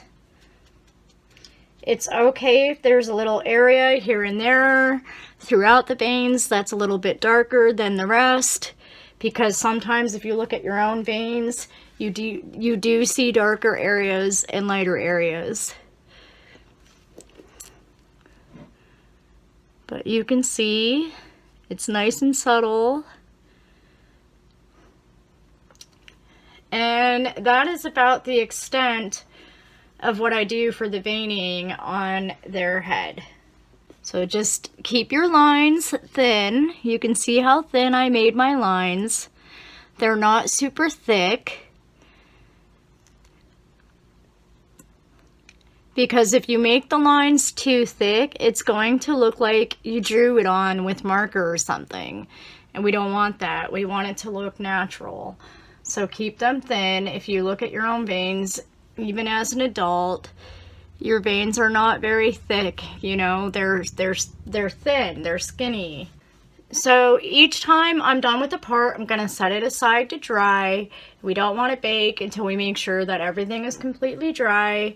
So the next part that I'm going to work on is the leg, and I usually just put a little bit of veining around the knee, and I really like to put a lot of veining around the ankle area and across the side of the foot, and I will show you how I do that. What I like to do is just, and you kind of want to follow the shape of the knee, so I go around the knee. I don't come straight and then go straight down to make a 90-degree angle. I actually come around the knee, kind of like I'm painting a partial circle. And if you make a mistake like I just did, don't worry. As long as you wipe it off right away, it will go away. You won't see that blue there. So don't worry if you make a mistake. Just dab it off and start over. It's not a huge deal. But make sure you keep your lines thin. Take your time. But I come down one side of the knee, like that. And then on the opposite side of the knee, I kind of put my Y going in the opposite direction, because I don't want all of my veining to go in the same direction. So on this side I went up with the Y, on this side I went down with the Y, and I'm just going to blend that in really well.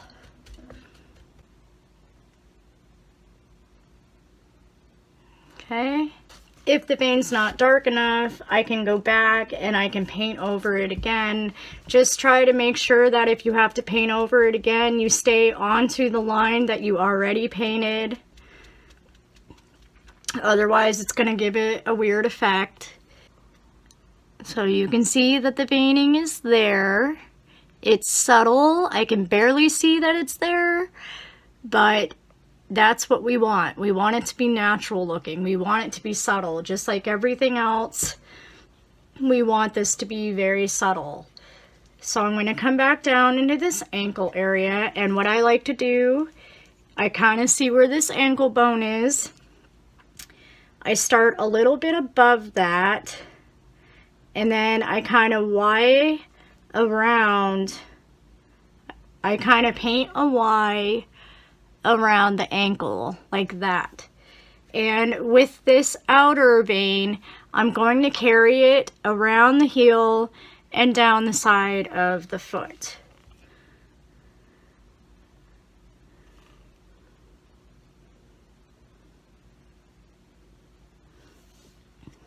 Like that. And then I'm just going to carry a couple more little veins extending out from that to go across the top and toward the bottom of the foot and the heel.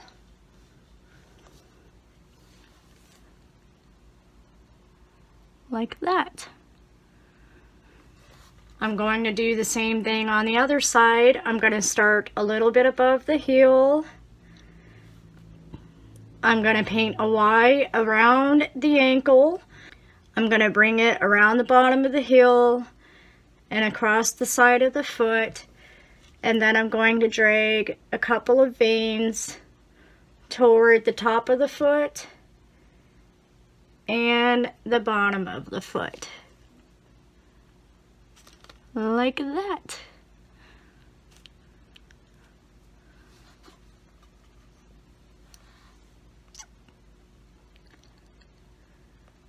And then I'm going to blend it in.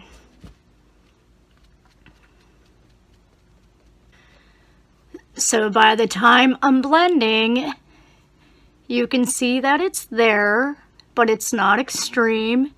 It looks like it's under the skin. It looks very natural, and I haven't even done the skin tones yet, and it already looks this realistic and natural. And that's how I do the leg. You don't have to add a whole lot of veins to give it a very realistic look. I don't like to overdo it. Some people like to do veining up in this thigh area, but I just like to keep it to a minimum. I think it looks more natural, and I just don't like to get super extreme with it. But I definitely want to make sure that there is some details in there. If you are an artist and you're selling your babies, people really love to see the little details. So that's how I do the foot. And for my hands, I also keep it kind of minimal. And you can even use your own veins kind of as a guide. So on the bottom side, I don't start in the middle of the hand. I kind of actually come to the left of a little bit. And I just do a Y starting here at the wrist. And then I make a Y to go up the palm of the hand a little bit.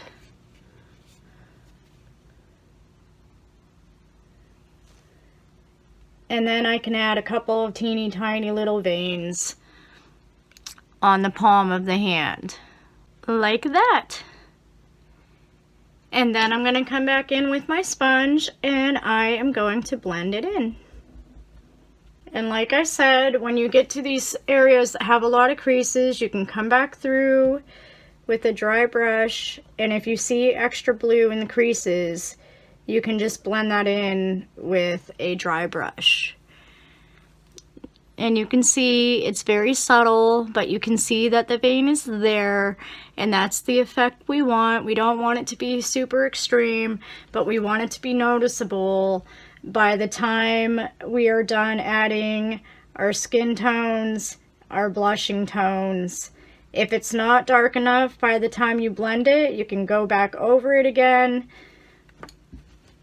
Just make sure that you stay on the line that you have already painted, otherwise it will have a weird effect. And just blend it in. And that's how I do the bottom of the wrist and the hand. And on the top, it's going to kind of be the same idea. I'm going to start out toward the toward this side of the arm where the bone would be. I'm going to start out there, and I'm going to just drag it up and make a Y, and maybe I can add one other little vein branching off from that, like that. And then I'm going to blend it in. If I don't feel that it's dark enough, I can go back over it again. And like I was saying, as you can see, I kind of make my lines a little bit squiggly. They're not straight lines. We don't want to paint straight lines because that wouldn't be natural looking. And anytime I have to repaint over it again, I'm going to go back through again and I'm going to blend it in. And I'm going to make sure that it looks like my veins are under the skin. Okay? And I like to add, if you look at my arm, I have a lot of veining going across the top of my arm, which kind of comes across here and then it comes down my arm. So I like to paint that onto my babies as well. So I start out toward the inside of the arm and I work my way around across the inside of the arm like this.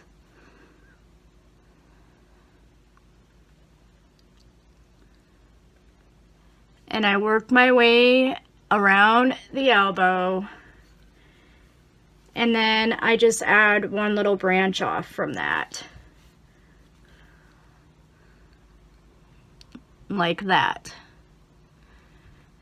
And then I'm just going to come back in and I'm going to dab it off. I'm keeping my lines thin, but you also don't want to go too thin because I also don't want it to look like I drew on it with a pen.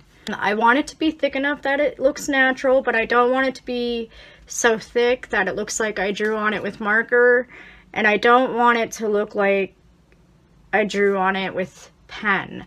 So I'm going to make sure it's not too thin. I'm going to blend it in really well, like that. And that's it. That is all that I do for my hands and my arms. And I'm going to do the same thing that I did on this arm, I'm going to do on this arm, except it'll be on the opposite side from where I did it here. And same with the leg. I'm going to do the leg and the ankle the same way on the other leg that I did it on this leg.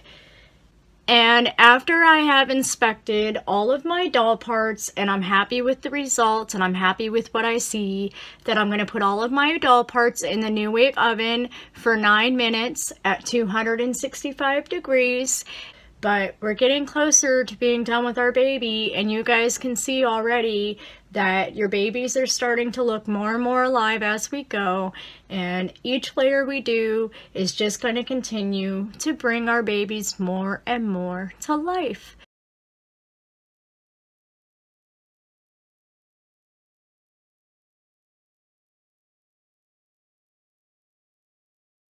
Hello everyone, and welcome back. Today we are working on part 4 of how to paint a reborn doll like Belle, which is the flesh layers and the blushing layer.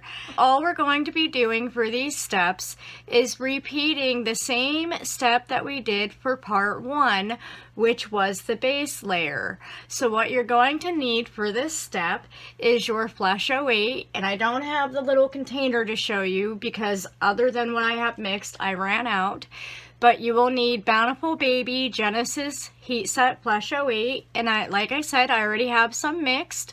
So if you're like me and you had mixed a lot and stored some away after you did your base layer, you're going to be all set to go for this step. So I'm just going to put this into my bowl. The other thing you're going to need is the big mop brush that we used for part 1, and you're going to need a smaller brush to get into the creases. You will also need makeup sponges, just like the ones that we used for the base layer. If you remember, we had pulled the corners off, the edges off, and the front of it off. This way, as we're painting, we're not leaving any rough edges and everything is looking nice and natural. And this is what we're going to be using to dab off the excess paint. And that's all you need for this step. So just like we did with the base layer, well, first I want to start by showing you. In the last step, we finished veining, and I finished the veining on all of my doll parts, and I baked her in the oven at 265 degrees for 9 minutes, and I set my Genesis heat set paint, and now you can see my baby's starting to come to life. You can see the veins, but they're very subtle. They're not very extreme. And you can see that everything is under the skin and very natural looking. So there's my head. And I'll show you how my foot and my leg turned out. Like I said, you can see the veining is there. It's already looking like it's under the skin. It's very natural looking. And as we do our flesh tone layers, our blush layer, and then later on we do our varnishing layer, it's going to look even more under the skin. And here is the hand.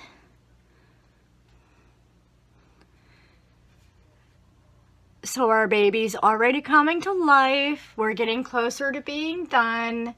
She's turning out really well. I'm really excited. I'm really happy with the results up to this point.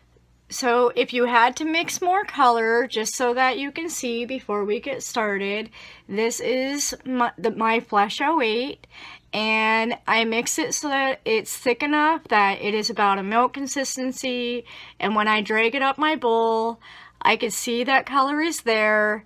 I can see color is sticking to the side of the bowl, but I'm still able to see through the paint. And each time I have to dip my brush, I'm going to mix it really well because the paint does like to sink to the bottom of the bowl to where you would have paint thinner on top and you would have the paint on the bottom, and we want to make sure that we're getting this paint evenly over our entire kit. And just like we did with the base layer, I'm going to go ahead and I'm going to start out with the foot. That way I can have very good control over what I'm doing as I'm doing it. And I'm going to dab the paint on. Make sure you get inside the creases really well and any deep areas. And I'm going to start out with this foot and ankle area. I'm going to dab the paint on, and then I'm going to take my makeup brush and I'm going to just dab off the excess paint.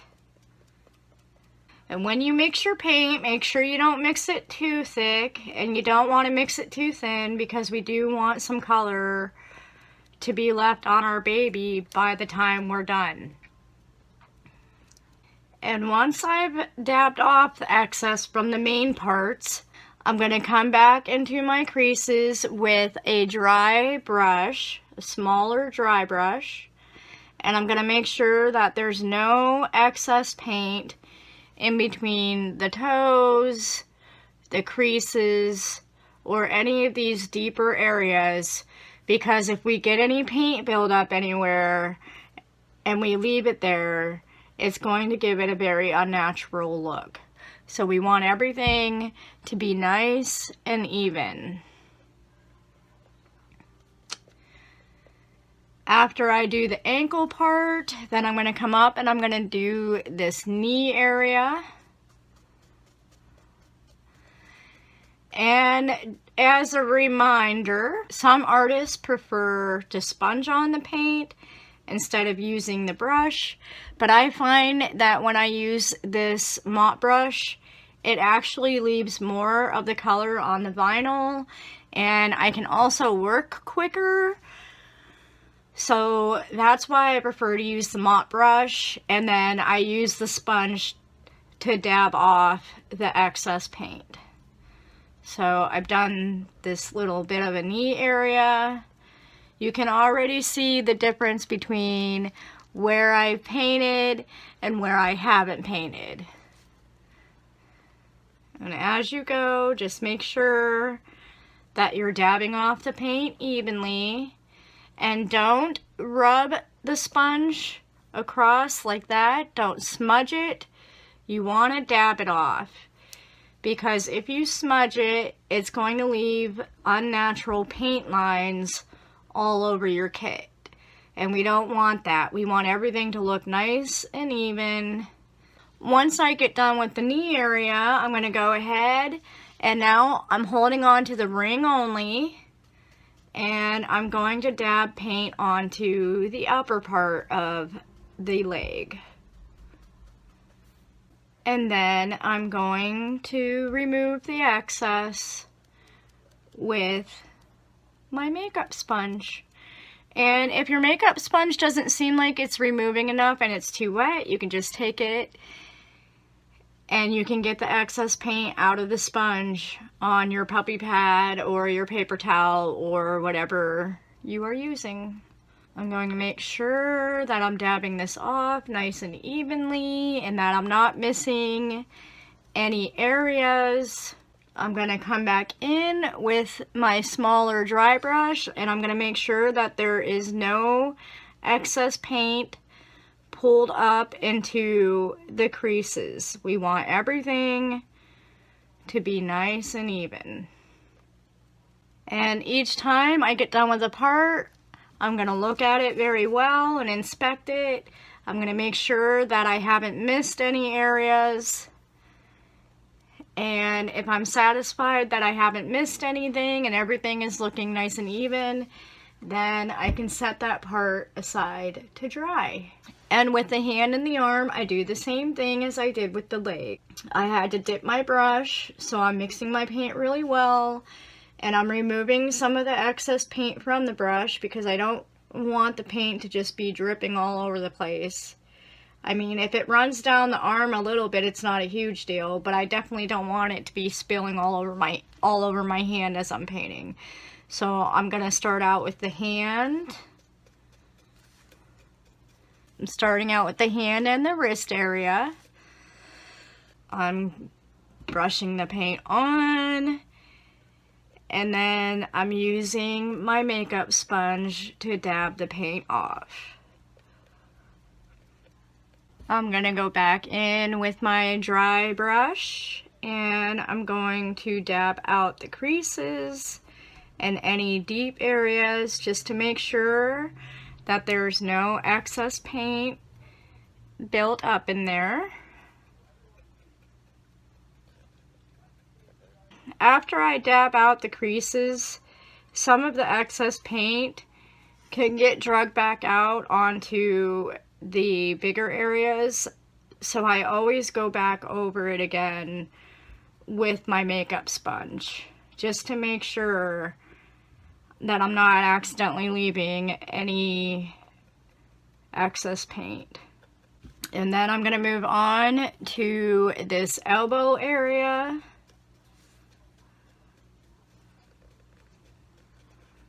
Put the paint on, dab the paint off,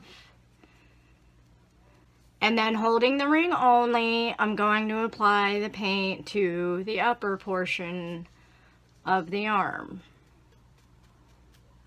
And then I'm going to remove the excess paint with my makeup sponge.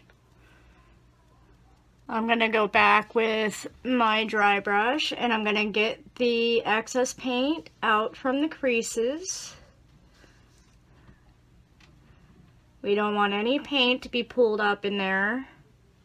And then I'm going to come back with my sponge and I'm going to dab it again around the crease area just to make sure any of the extra paint that was just pulled out of the creases is not back out onto the main part of the doll. And as we go, and I don't know how well you'll be able to see it here right now, but you'll be able to see that now after the first layer, there is a slight difference between the color of the part you're painting and this ring that you have not been painting. And as we do layers, you're going to be able to see that difference more and more and more and more. For the baby's head, I'm going to do the same thing I have been doing each time we've had to do a full layer of something, and I'm going to start out with her face. I'm going to mix my paint really well, remove some of the excess paint from my brush, and then I'm going to start out with, since this is a smaller baby, I usually do the front half and the front half of the head, and then I do the second half, which is the back of the head and the back of the neck. If you have a larger baby, you might want to do the face, then do the front part of the top of the head, and then the back of the head, and do it in thirds instead of halves, because we want to make sure that as we are painting, our paint is staying wet enough through the whole process that it's going to be very movable and well blended together. So in other words, I'm doing the face first, and there's going to be a line left here where that will show where I ended off painting, and when I come back to do the back of the head and those lines meet up, I want to make sure they're blended in together and the paint is very well movable. So we want to take our time enough to make sure that the paint is getting everywhere, but we will also still want to move a little bit quickly so that we can make sure that the paint is still remaining movable through the entire process of painting the head. So I'm going to make sure I get inside the ears really well, around the back of the ears, into them creases.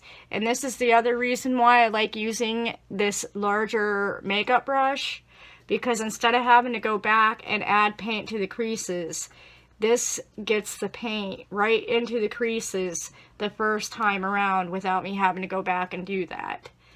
And you can see where I have painted, and you can see the difference between where I have painted and where I have not painted. So I'm going to get the front of the face done and this first top half of the head, and then I'm going to come back with my makeup sponge and I'm going to dab off the excess paint.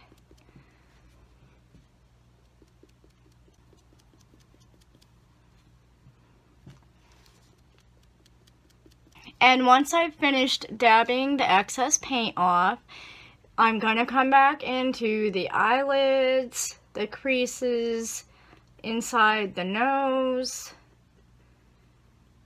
and any of the deeper areas on the face with my dry brush to make sure that there is no excess paint pulled up in any of them areas. Definitely make sure that you get inside the deeper areas of the ears. Get the excess from behind the ears. And as I go, if I see extra paint get moved back out onto an area I already dabbed off, I'll go back and I'll dab it again. We want everything to be nice and even. And once I've dabbed out all of the creases, the face is looking nice and even, now I'm going to come back and I'm going to finish the top of the head that I haven't painted yet and the back of the head. I'm going to apply the paint with my mop brush, and as you can see with my brush, same as with the sponge, I'm not dragging the paint on, I'm dabbing it on.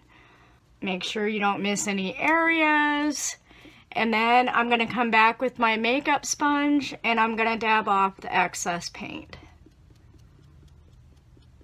As you go, make sure that you're holding on to the ring and that you don't touch the baby's head as you're painting, because you don't want there to end up being fingerprints by the time all is said and done and you bake your baby. And we just want to dab off the excess, make sure everything is nice and even. You will know if you miss any areas. It's hard for me to show you in the camera, but as you can see right here, it's really super shiny because I haven't done that area yet.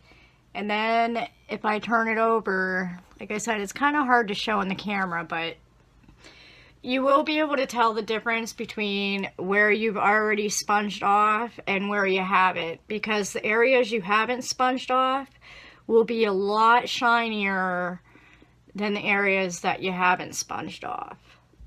And once I'm satisfied that I have the paint all on there evenly, I have dabbed it all off so everything is now nice and even, I can double check and make sure that there's no excess paint built up anywhere. If I see excess paint, I'm going to dab it out with my dry brush, even it back out with my makeup sponge. And this is very important, because if there's any paint pulled up in there, you're going to have a paint buildup and then it won't be natural looking. So making sure that there's no excess paint in the creases and behind the ears, inside the nose, etc. It's very important that you don't skip that step. So after I've inspected and I've made sure there's no excess paint anywhere, I'm going to go ahead and I'm going to set my part aside to dry. So after we get all of our baby parts painted and the head painted, we're going to go ahead and we're going to put our baby in the New Wave oven at 265 degrees Fahrenheit for 9 minutes. We're going to do this in between each layer of paint that we do. So we've done the first layer, we're going to bake once she's completely dry. We're going to repeat this layer for maybe another 2 or 3 times. It's up to your preference. Each time that you bake, you will notice a subtle change in the color or the tone that your baby's skin is. You'll be able to compare between the part and the ring. So that's how you'll be able to see if you're happy with the color or not. So if you're happy after doing 1 or 2 layers, that's fine. If you want to do 3 layers, you can. I find that after the 2nd or 3rd layer, the color and the tone does not really change anymore. So I usually only end up doing 2 or 3 layers of this color.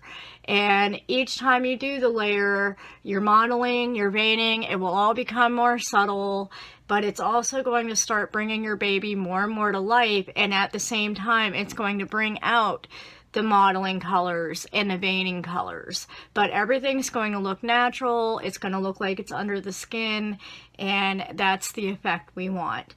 And once we get done doing the amount of layers of the Flesh 08 that we want to do, then we will be ready to move on to the blushing layer.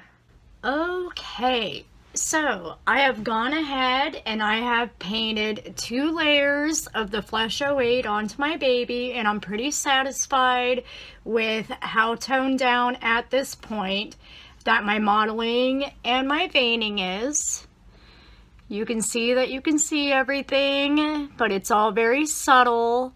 And as we do our following layers, it's going to become even more subtle, and the modeling and the veining is going to look like it's even more under the skin. Once you have completed your final layer of the Flesh 08 and you've baked your baby and you let your baby completely cool, now we're going to be ready to do the blushing layer. And with this blushing layer, if you remember, earlier we mixed a blood red color for our modeling, and I made sure to mix a lot of it so that I could reuse that color if I wanted to. And I'm going to go ahead and I'm going to use that same blood red color to do this blushing layer. So the colors that I used to make my blood red is Pyrrole Red, Burnt Umber, and Ultramarine Blue. And I start out by mixing a little bit of red, and then I put a couple little touches of the Burnt Umber and just a touch of the Ultramarine Blue. I add my paint thinner and I mix it all up really well, and what I come out with is this kind of blood red color. And what I want to do when I'm mixing my color for this blush layer is I don't want it to be quite as thick probably as you would have used for the modeling layer. We're just doing this blushing layer to add a little bit of color back into our baby, because as you can see right now, after adding our layers of Flesh 08, she's kind of pale looking. So we just want to add a little touch of color to bring out the realism and to give the color back to her. So I'm going to make sure that when I'm mixing my color, by the time I'm done, it's very thin. And when I drag it up the side of my bowl, I'm going to be able to see it, but I want to make sure that I only see the color a very minimal amount. So I want this mixture to be very, very thin. Red stains the vinyl very, very easily. So if you get it too dark, it's going to be hard to remove it. So it's better to start out thinner and not have enough color and having to go back over it again, rather than starting out thick and then not being able to remove the color if it's too dark. And so right now I have a very thin mixture, and when I drag it up the bowl, I can just see that there's a little bit of red in there. It's not an extreme amount. I can see through it, and that's the effect that I want. So I'm going to do like I did before, just like with the Flesh 08. I'm going to use my fan brush. I'm going to make sure my paint is mixed very well. And then I'm going to go ahead and I'm going to apply this blushing color to my doll. And right now it might seem a little extreme. It might seem a little extreme when you first put it on, but once you blot it back off with your makeup sponge, it will likely be just right. Make sure you get inside the creases, in between the deeper areas of the toes and whatnot, and you can see the difference between where I painted the red and where I didn't. It's kind of giving it a pinkish look. So I have applied my blushing, and now I am removing the excess, just like we did with the Flesh 08 layers. And this is just going to add a little bit of the color back into our baby so that she doesn't look pale. And after you remove the excess with your makeup sponge, make sure you don't forget to dab the paint back out of the creases. And if there's a little bit of this blushing color left in the creases, that's okay, as long as it's not like a big giant pool of it, because it's just going to help bring out the creases even more when we get to that step. So I just dabbed that off, and I don't know how well you'll be able to see the color difference, but if you look at this foot compared to this foot, you can definitely see that this top foot is a lot more pale compared to the bottom foot. But yet, it's not looking red, it's just looking like a natural skin color, and that's the effect that I want. So just like before, I have started out with the foot, and now I'm going to get around this lower leg area.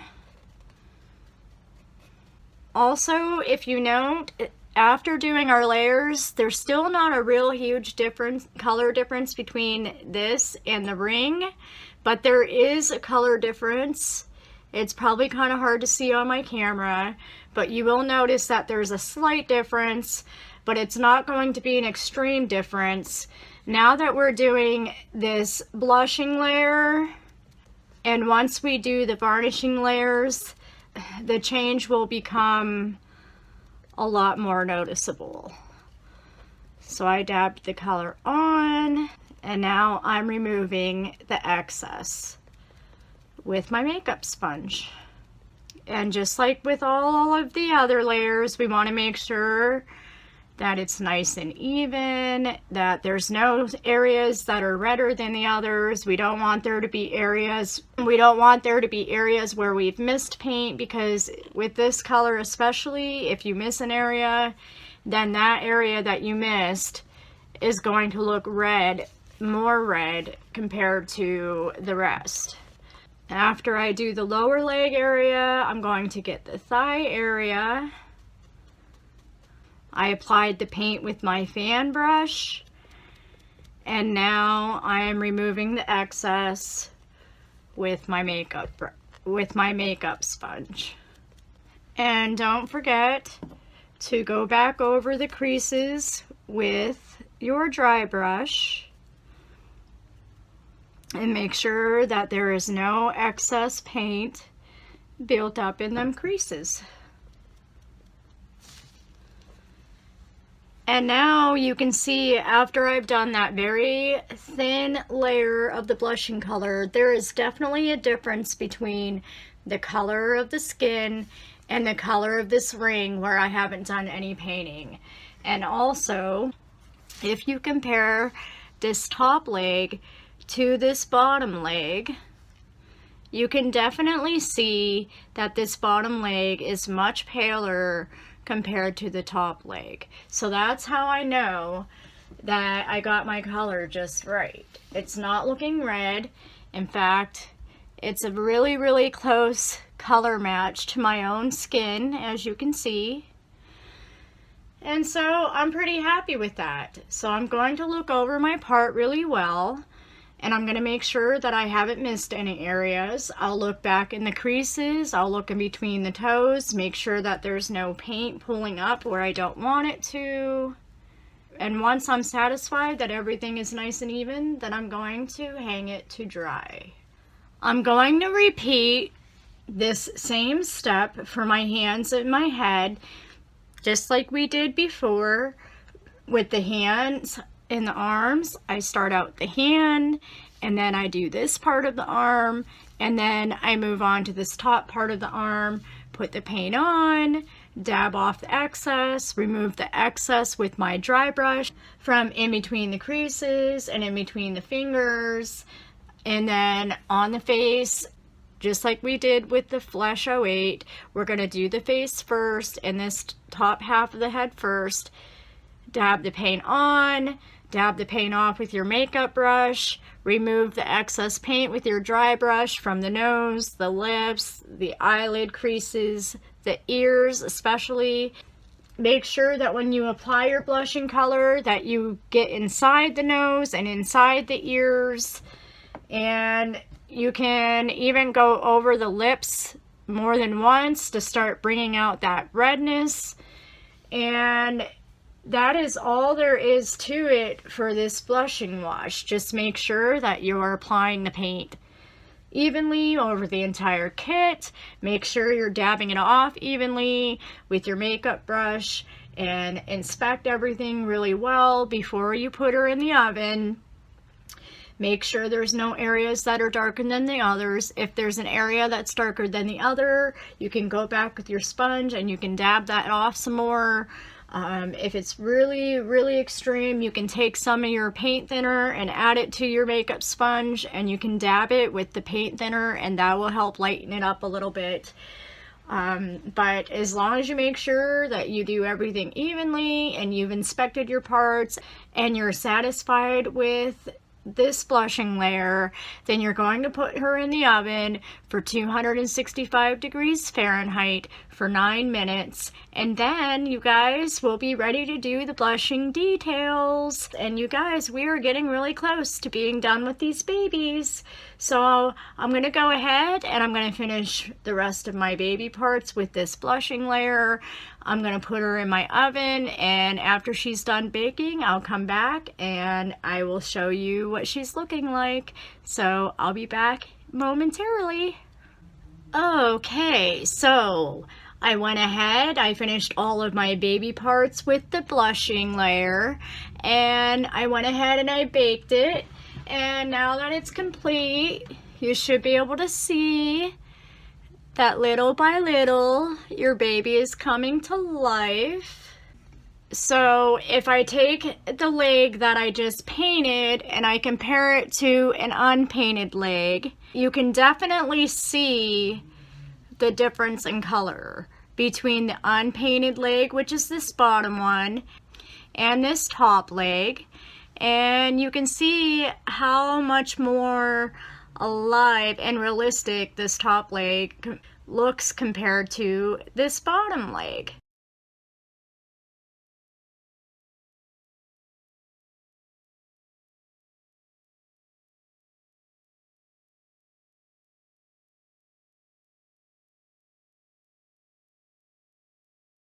Hello everyone, and welcome back. Today we are working on how to paint a reborn doll like Belle, part 5, which is the blushing details.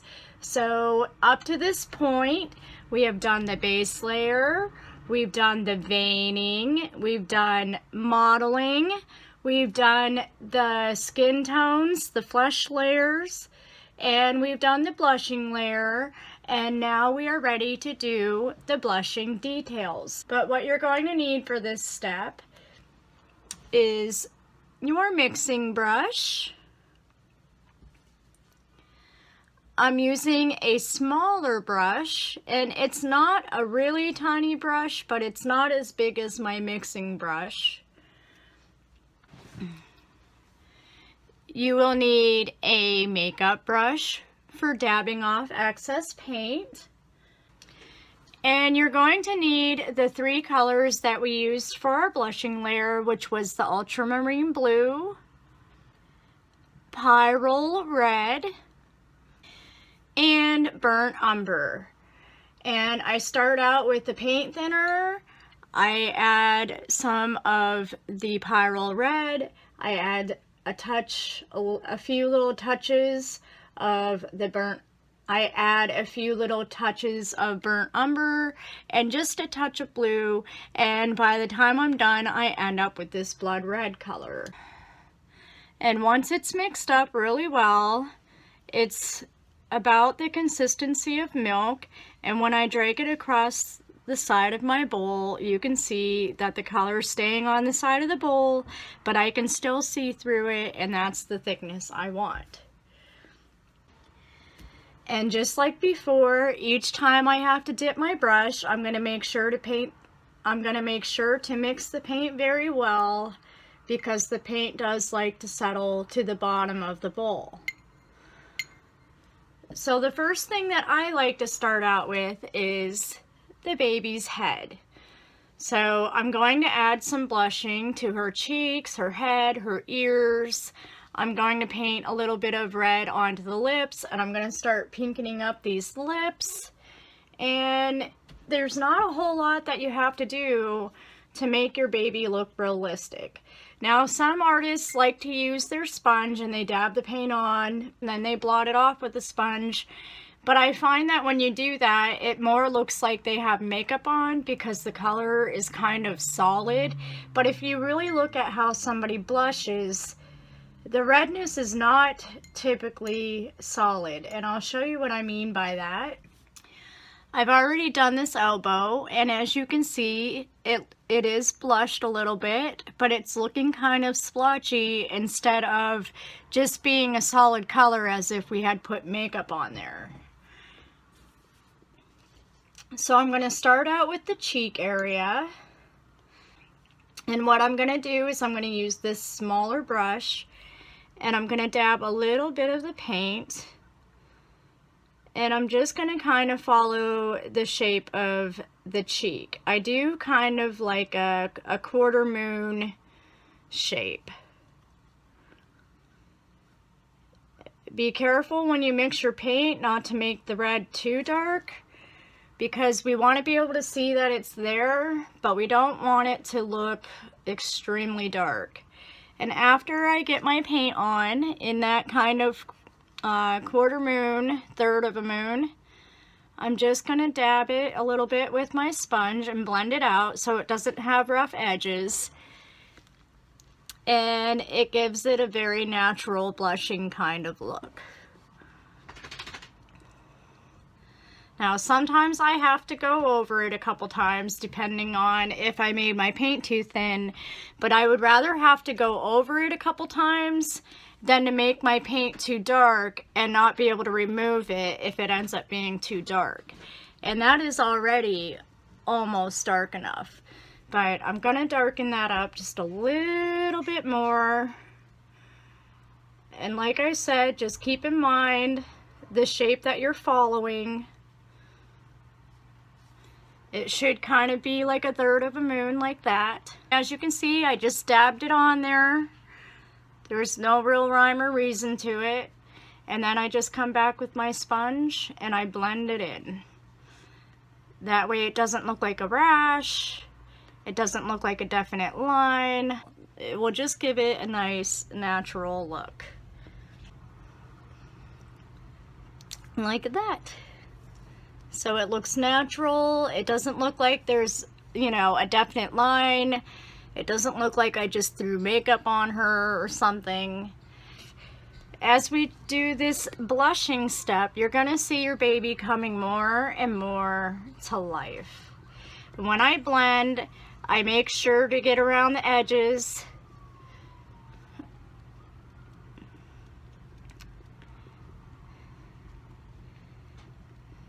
And I just fan it out so that it blends in little by little to where it's going from pink back into the natural skin tone. Like that. And then I blend it in really well.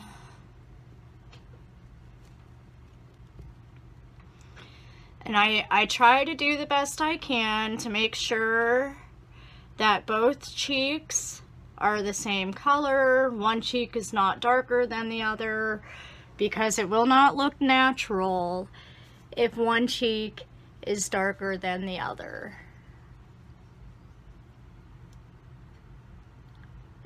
So as you can see, even just doing the cheek area, she's already looking much more alive. The next thing I'm going to do is I'm going to add just a little bit of this red color right across the bridge of her nose.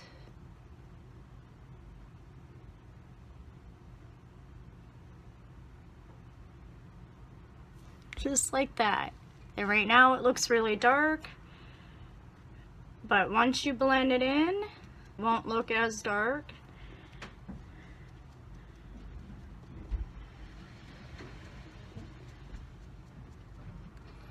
I like to not get the red over the entire nose. If you look at the tip of the nose of a baby, it's normally kind of like yellowy looking or lighter looking compared to the rest, unless they're crying.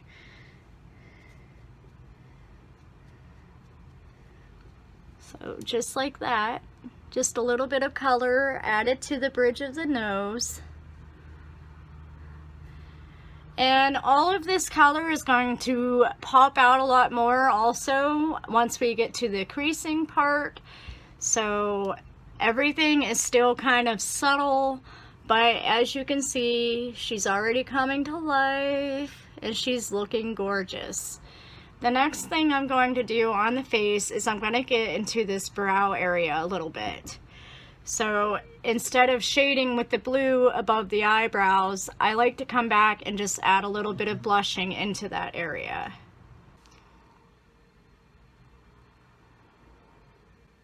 You kind of just have to follow the shape of the brow line and the shape of their head. So for this particular kit, it's kind of like that, kind of like a curved triangle. So I added the paint on and now I'm going to blend it in very well. This is going to add a little more life to your baby. It also brings out the brow line a little bit more. So I'm just going to make sure that I blend it in really well so that there's no definite lines. We don't want it to look like we used a brush to paint this paint on. So anytime we add a little bit of this blushing color, we're going to make sure that we blend it out really well. Just like that. And you can see how that brought out her brow line. If you compare this Ashley Asleep to this Ashley Asleep, you can already see how much more alive that this one is looking compared to this. Just be careful when you're blushing not to make anything look overly red. We just want everything to look nice and natural looking. Okay? And sometimes I like to add just a little bit of a darker area. I guess they call this kind of like a stork bite. A lot of babies, especially preemies when they're first born, they kind of have a little area on their forehead that almost looks like a rash, but it's not really a rash. It's just kind of like a little bit of a red mark. So I kind of like to add that to the center of their forehead. Like that, and then I just blend it out. And I don't blend this area as much as the rest because I kind of want it to have that splotchy look.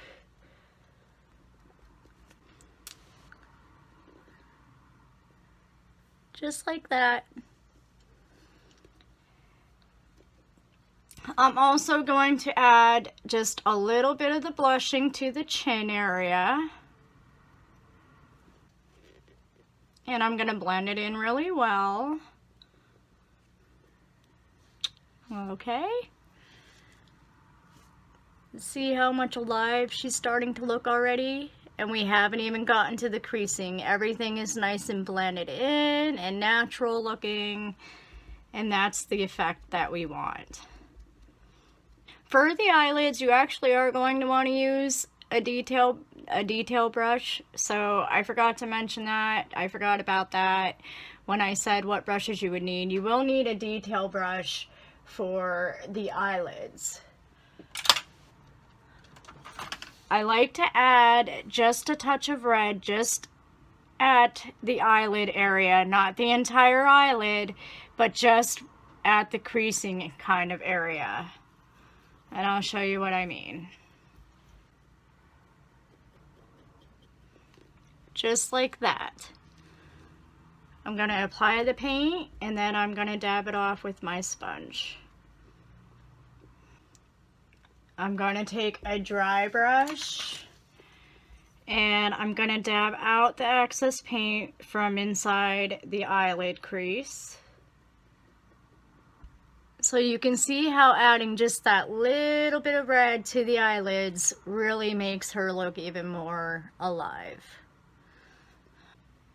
Now, as you go, if you're finding that there's areas that are not as red as you want, you can go over them again. And like I said, it's better to have to go over them again than to mix your paint too dark from the start. And then you paint it on, it's too dark, then you can't get it to come back off. But she is looking really gorgeous already. The other thing I like to do on the face is the lip area. I like to start darkening these lips up at this point. I dab the paint on. I be careful to stay inside the lip area. I don't want to make areas red around the lips. I just want the lips to be red by the time I'm done. So be very careful to follow the shape of the lips. Try not to get outside of them too much. If you do, you can blot it off. Sometimes with these smaller babies, it's really hard to not get outside the lips, but you could just wipe it off if you get outside of the lips. Come back in with a dry brush, make sure there's no buildup in the lip creases.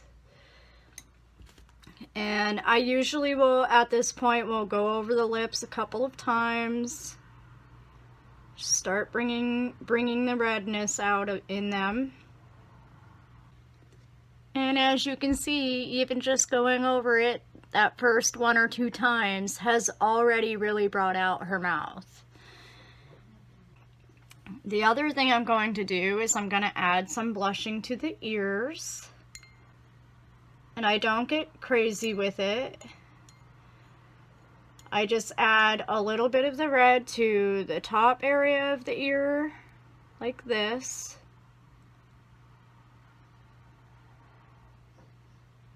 And then I like to add a little bit of red to the earlobe. Just like that. And then I blend it in.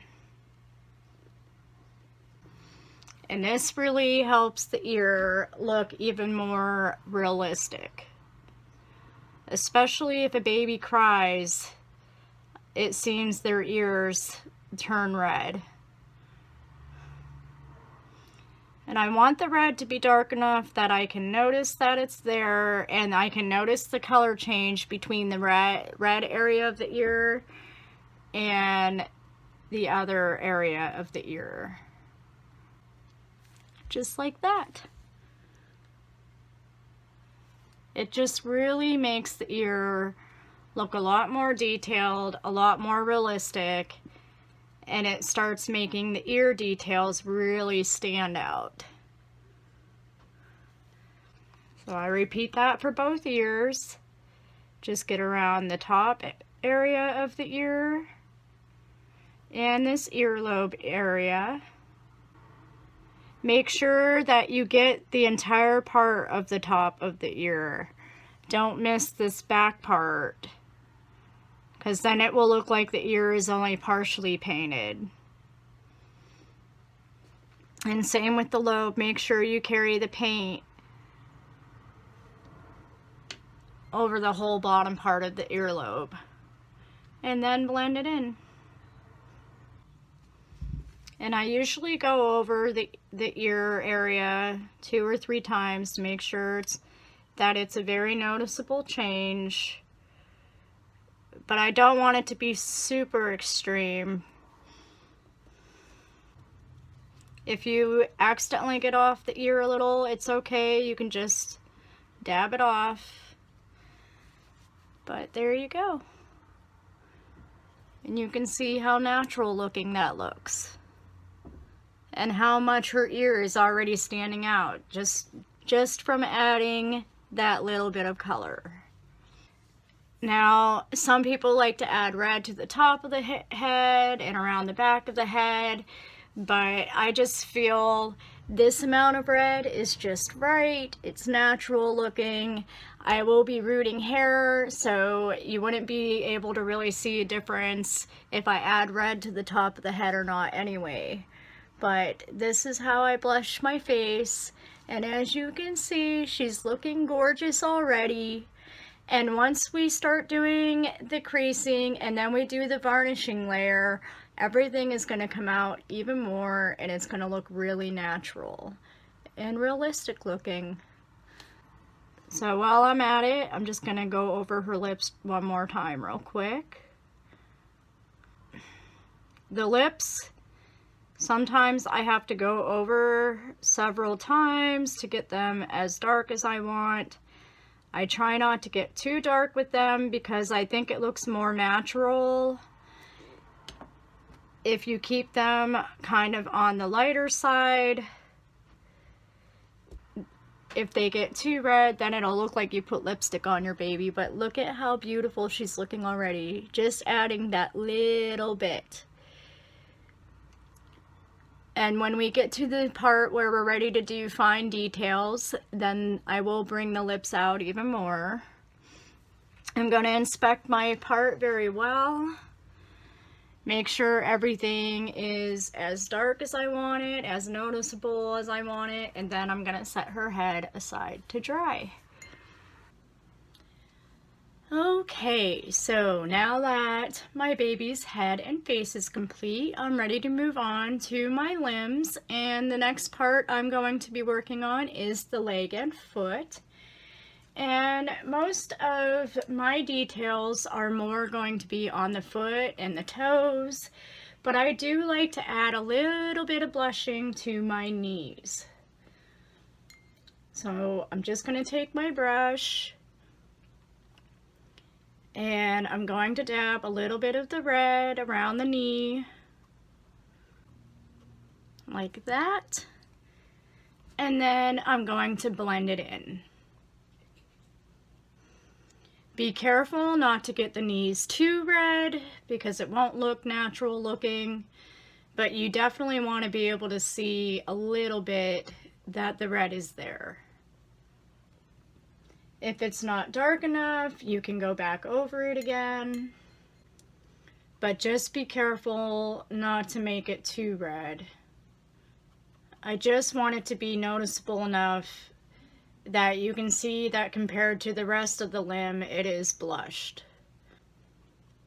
And I just kind of go in a circular motion like this to make sure I'm getting it all nice and even. And that for the outer part of the paint, I'm blending it in so that it's fading into the rest of the skin area, and it doesn't look like I just painted a circle on my knee. And that is all that I do for the knee area. For the foot, I like to put a little bit of the blushing across the top of the foot, because this is going to really help bring them toes out. And I blend it in.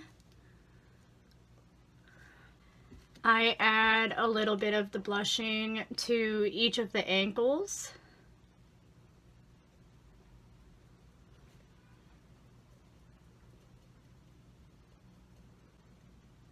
Like that. blend it in. Just like that. I'm going to add some blushing to the bottom of the foot, and what I like to do is I put some of the red in this top area of the foot, a little bit down the side, and at the heel area.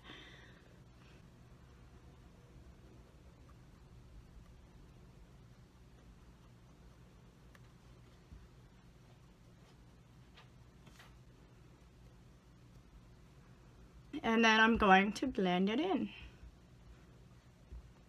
And this just really brings out the foot. It makes the foot look super realistic. And like I said, if it's not dark enough, you can go over it more than once. I would rather have to go over it more than once than to have to remove paint. So that's why I choose to do it in layers if I need to. And I don't make the paint too thick or apply it too darkly right at first.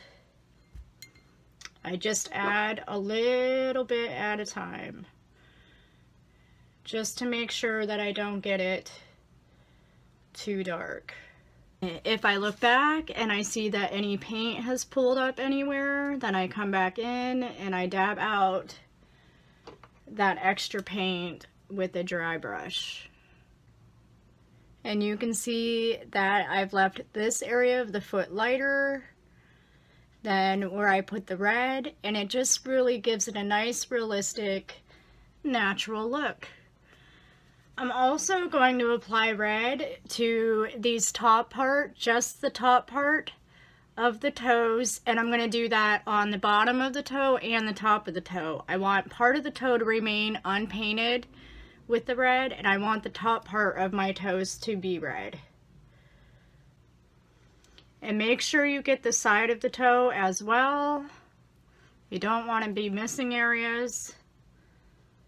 I just kind of want this red to go evenly around the top of the toes.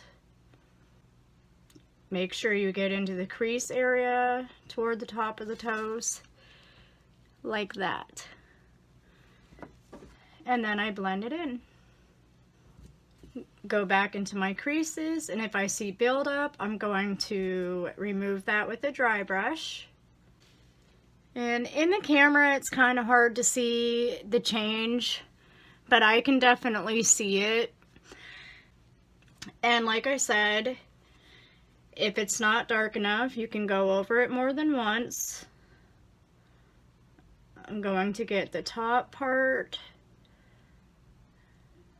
of the toes around the nail area, and with my dry brush I go back and I remove the red from the toenails. We're not going to be putting color into the toenails until we get ready to do the finer details.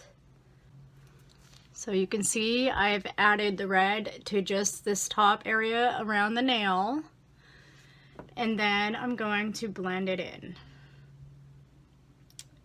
When you go back with your dry brush, make sure you get in between the toes because we want that area to be blended in as well. Make sure there's no excess paint in the creases. Okay. And that's all I do for the foot. And like I said, if it's not enough of a noticeable change for me, and you want to darken the area, wait for it to dry completely first, and then you can go back over it again and you can darken that up a little bit. And sometimes this can take me a while because I'm really picky. I like my details to really stand out. And once we do the varnishing layers, everything is going to tone down a little bit too, so keep that in mind. Because if you make it too light, then by the time you're done varnishing, it might all just blend in and you might not notice the change as much anymore. I've applied the paint, and now I'm going to blend it in. I'm going to remove the red a little bit off of the nails, Make sure that you dab out the creases, get in between the toes, make sure everything is blended really well, and that there's no excess paint pulled up anywhere. Okay, and this is looking pretty good. You can see that just doing that little bit, how much it's brought the foot out, how realistic it's looking.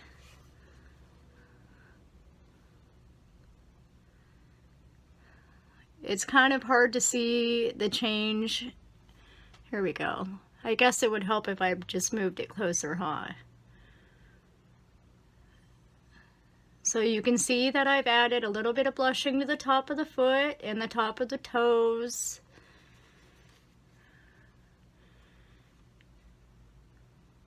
And I've added it to the bottom of the foot and the toes. Okay, and that is all I do for the foot. And how red you make it is up to you, it's your preference. But I think this is looking pretty good. I can definitely see where I put the blushing. So I think I am ready to move on to the next limb. So the next limb I'm going to work on is going to be the arm. And I pretty much do the same thing for the arm like I do for my feet. I get the elbow area just a little bit. Like I said, we don't want it to be too dark. I just add a little bit and I blend it out. Okay, like that. I'm going to add a little bit of red to the top of the hand. I really like to make it so that all of my knuckles stand out. So when I place my red on the hand and the fingers, I'm going to try to make sure that I don't get the red on the knuckles. I'm going to paint around the knuckles. And I'm going to add a little bit of the red to the top of the hand, trying to avoid the knuckles. And then I'm going to blend it in. If I do get some on the knuckles, I can come back and I can wipe it off of the knuckles, because I really, really, really like my knuckles to stand out. And like I said, sometimes I have to go over it a couple of times. And then on the fingers, I'm also going to paint just a little bit of red in between the knuckles. I'm going to avoid putting red onto the knuckles.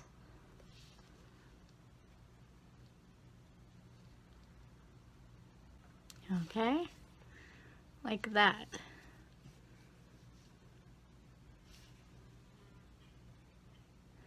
And then I'm going to blend it in. So you can see where I blushed, and the knuckles are lighter than where I blushed, and it just gives it a really realistic, natural look. When you close your hand, if you're fisting it, you can see how your knuckles turn white, and that's kind of the same effect that I try to create when I'm painting my baby's hands. I'm going to go back with the dry brush and make sure there's no paint pulling up in the creases. When we get to the creasing step, it's also going to really help bring out these fingers and these knuckles as well. The other area that I like to blush is just like with the toes. I like to add just a little bit of the blushing to the tips of the fingers around the nail area. Still trying to avoid getting red onto the knuckles. I literally just want the red to be around the nail area.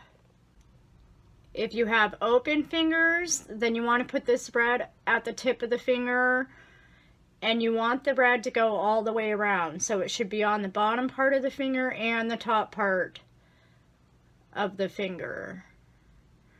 I'm not working with open hands, or if a finger was extending, then you would be painting this part of the finger and this part of the finger, and that's it. Just like I have done here.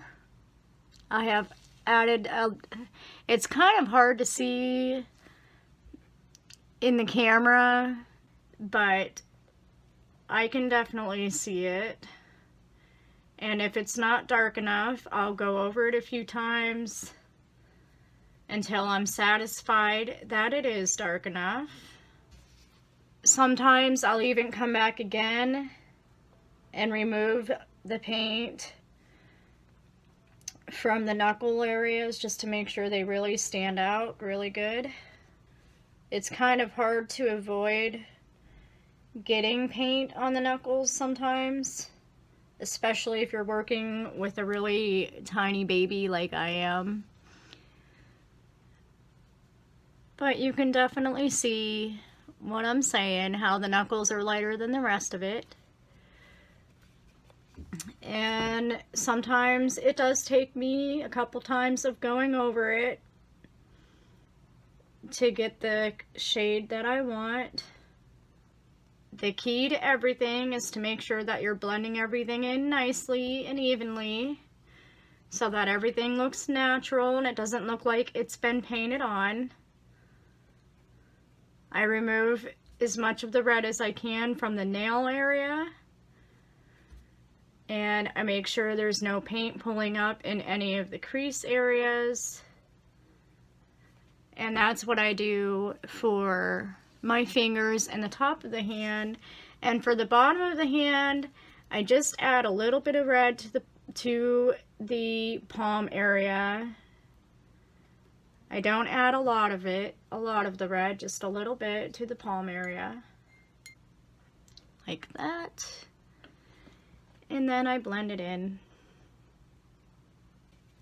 And that's it. I repeat that step for all of my limbs. I inspect everything really well. I make sure that there's no excess paint pulling up in the nails or in the crease area. And if I'm satisfied with my blushing and I've made sure there's no paint pulling up anywhere, then I hang all of my parts to dry.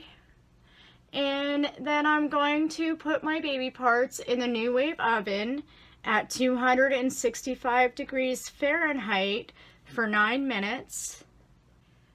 Once I have baked all of my baby parts and I've pulled them out of the oven and I've let them cool completely, then I will be ready to go on to the next step, which is how to paint a reborn doll like Belle, part 6. The creasing.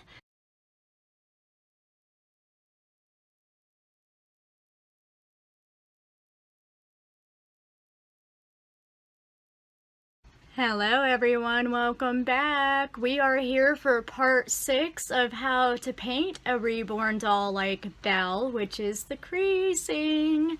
We're getting so close to being done with our babies. I'm so excited.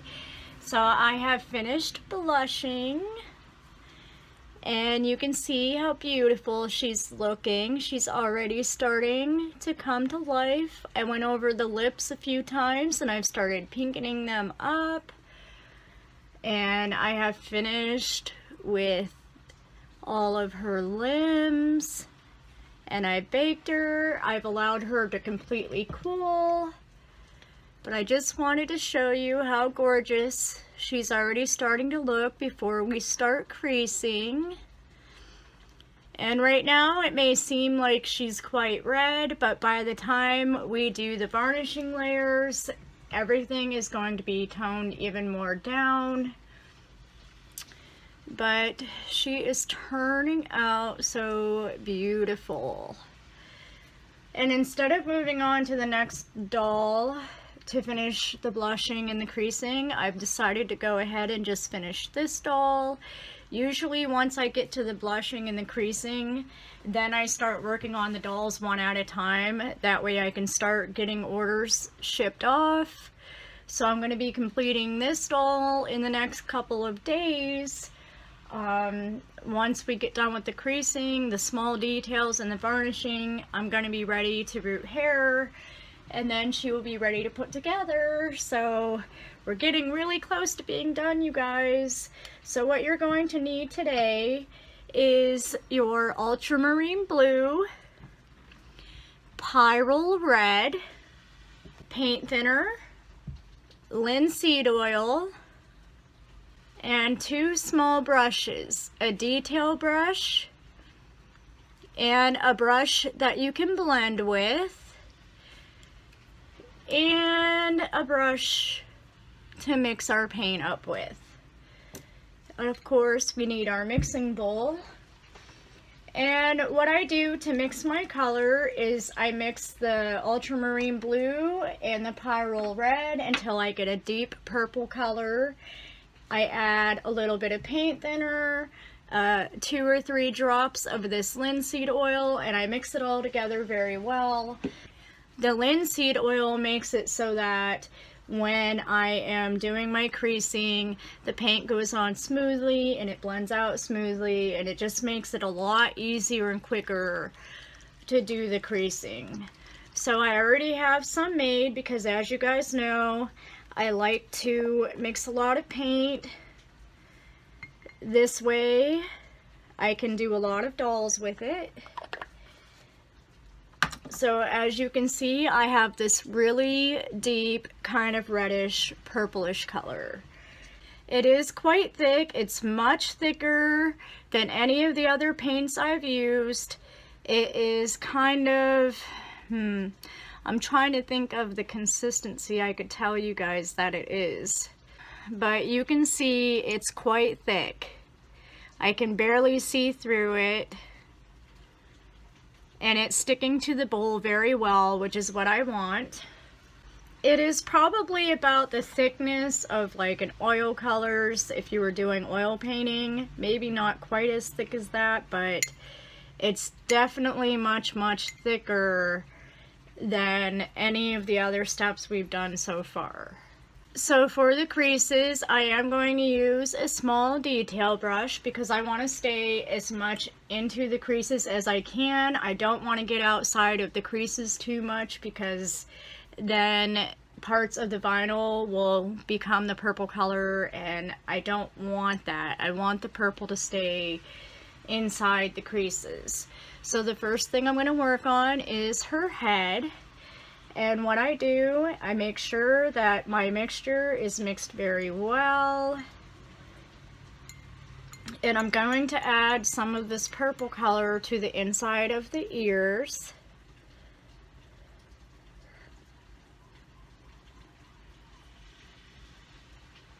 Especially the deeper areas.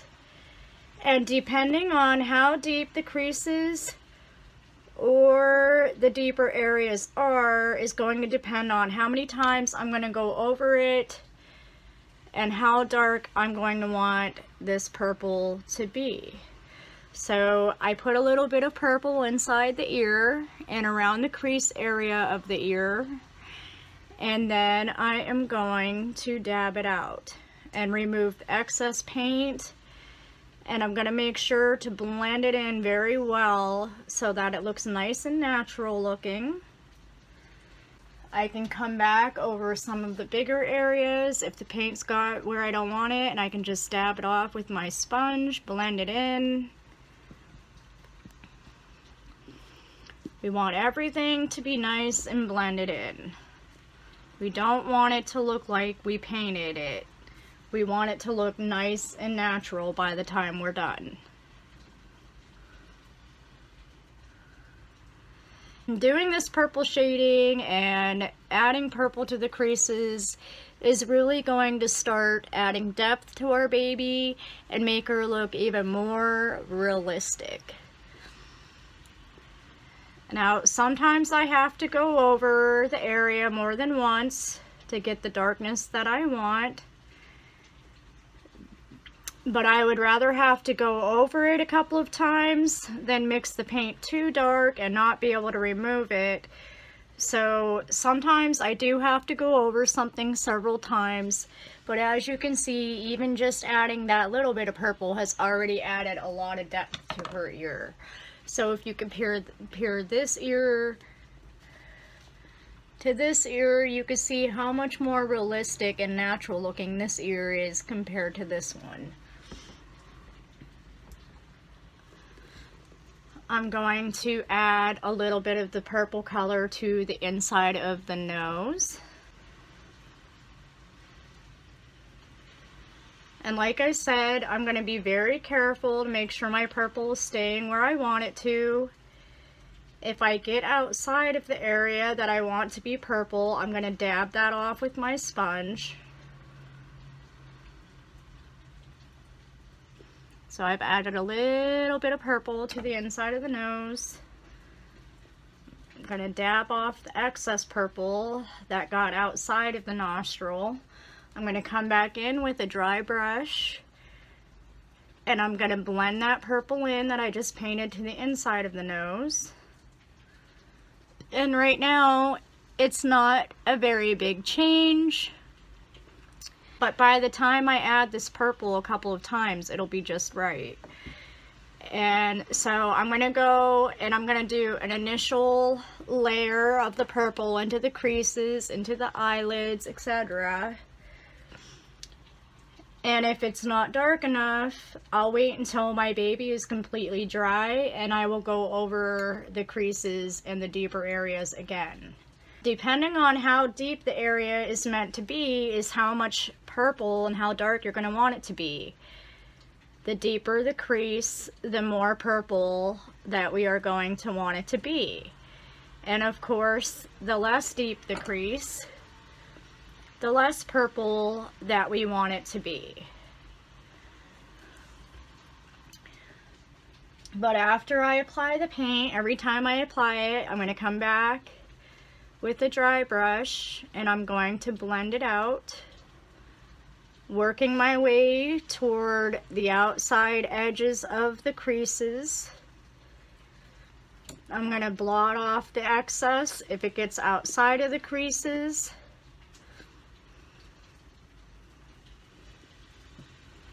I really want this purple to stay inside the creases, and as I've said, I usually have to go over the deeper creases a few times to get it as dark as I want it. But I just dab the purple in, blend it out.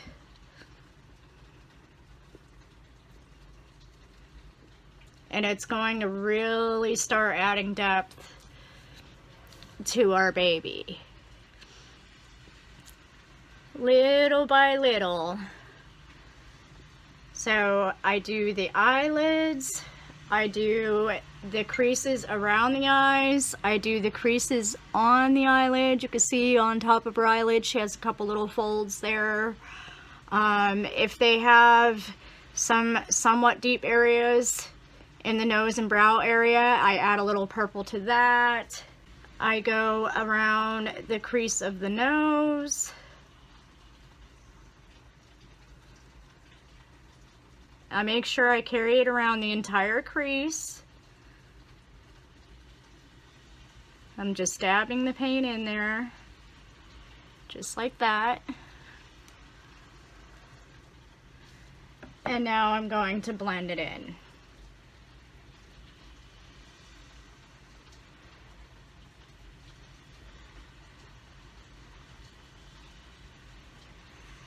We want everything we do to be nice and blended in.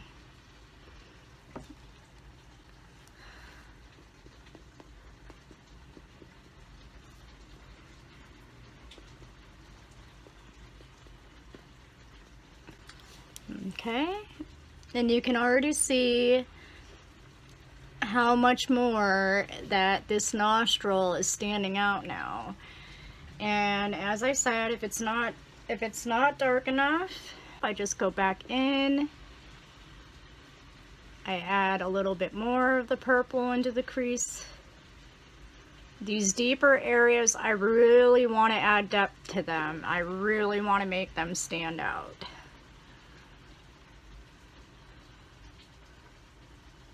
Can even add a little bit of purple in between the little bumps that are on the above the lip area, just to bring it out a little bit. And blend it in.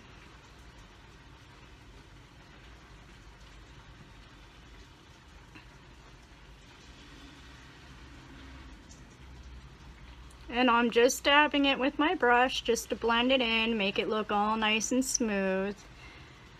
We don't want it to look like we painted it in. We want it to look nice and well blended. Just like that. So you can see that she's starting to look more and more realistic as I'm adding this creasing color. It's just giving her a nice, more natural look, and it's starting to bring everything out even more. It's adding depth to her face, and it's making her look more and more realistic. I also like to get the corner of the eyes a little bit, especially if they have this kind of like little deeper area here in the corner of the eye. Just to add a little bit of shade and depth into that area.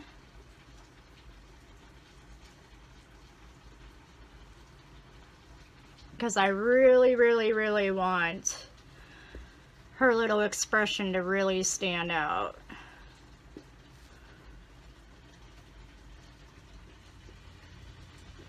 So I've added a little bit of purple and I blended it in. So it's really up to your own preference of how much you want things to stand out or not stand out. You can make the creasing dark, you can make it light, just as long as you're making it dark enough that you could tell you placed it there and it's really starting to bring things out. I get all of the creases around the eyelid and on the eyelid, inside the eye, you know, where the eyelids are parted, and I'm gonna blend it all in.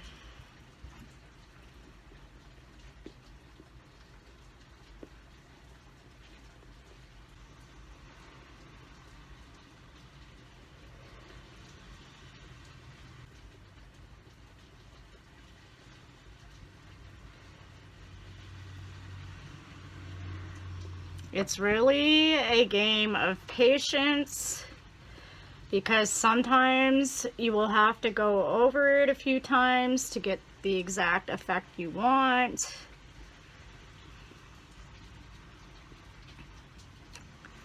I just make sure that every step I do gets really, really blended in really well. And look at how much she's already starting to come out. If you compare her face, and I have barely done anything, if you compare this, okay, compare this to this, you can already see how much more realistic this one is looking, how much more depth she already has, and I barely have done anything to it. I also do the crease inside the lip area just to add some depth to the lips.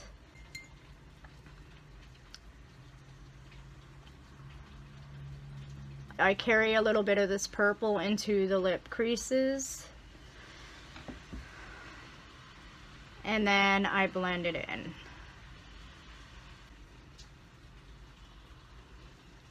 And this is just going to really help those lip details stand out and add more depth to her lips. And it's kind of hard to see that in the camera, but like I said, the more purple that we add to the deeper areas, the more depth she will have, the more natural everything will look. by the time all is said and done. Just make sure that every step you do is blended in very well.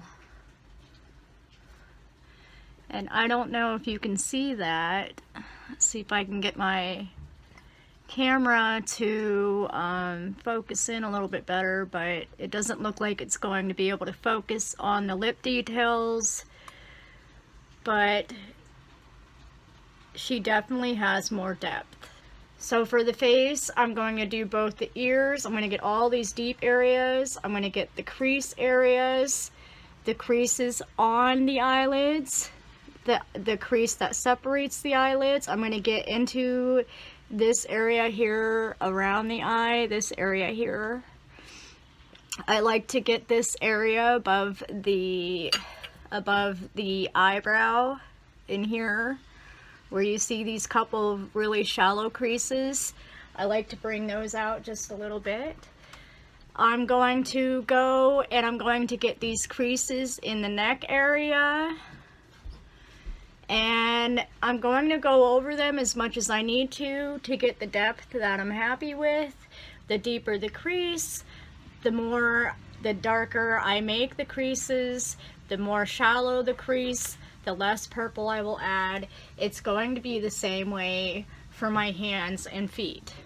For the hands, we're going to paint in between the fingers.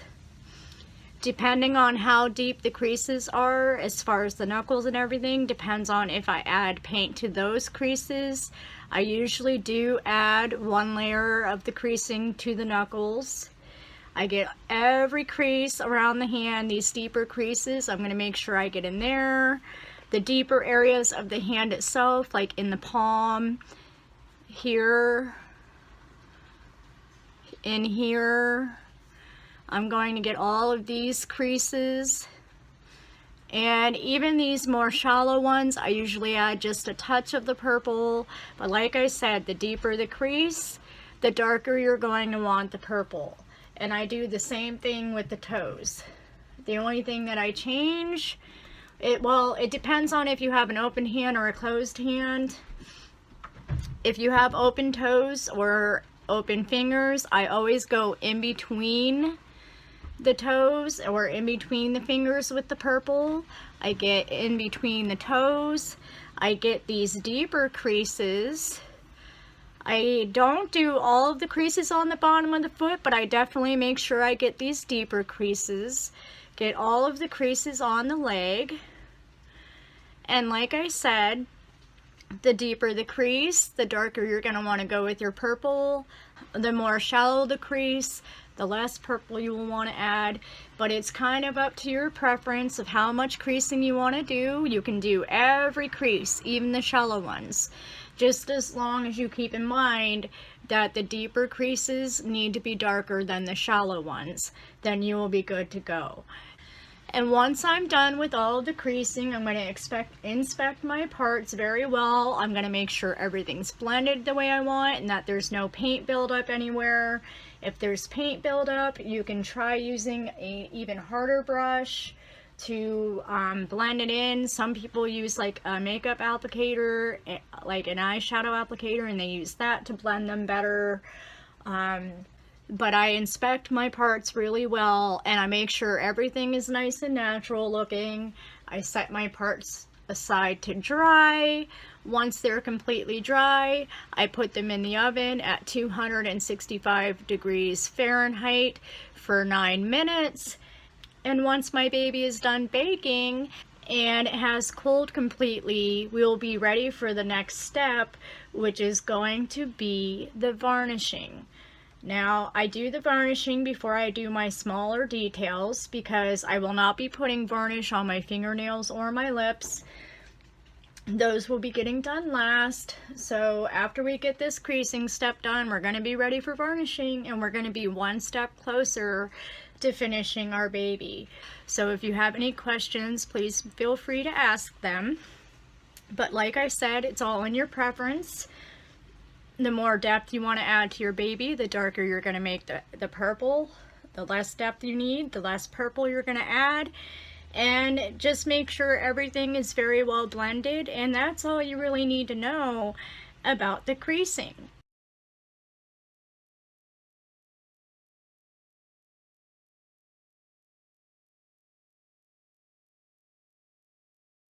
Hello everyone and welcome back. Today we are working on part 7 of how to paint a reborn doll like Belle, which is going to be the varnishing layers and the small details. So once we are done with the varnishing layers and the small details, we will be done painting our little babies. Yay! So for this varnishing layer, what you're going to need is a somewhat bigger sized brush to apply the varnish, and a smaller brush that we're going to use to remove excess varnish from inside the creases. The other thing that we're going to need is a makeup sponge, and we're going to make sure that the front is removed so it's a little bit so that the front of the sponge is a little bit textured. We're going to remove the corners and the outside edges just like we have been doing. And what this is going to do is it's going to allow us to be able to add a little bit of texture to our baby as we do this varnishing layer. You're going to need Bountiful Baby Thinning Medium, and it doesn't have to be the Look Alive. I just prefer this because it comes in a bigger jar and it was cheaper than having to buy a bunch of small jars. So you will need Thinning Medium. And I don't have the little jar of it because I pre-mixed mine. And what this is matte varnish. And it looks a lot like the Thinning Medium.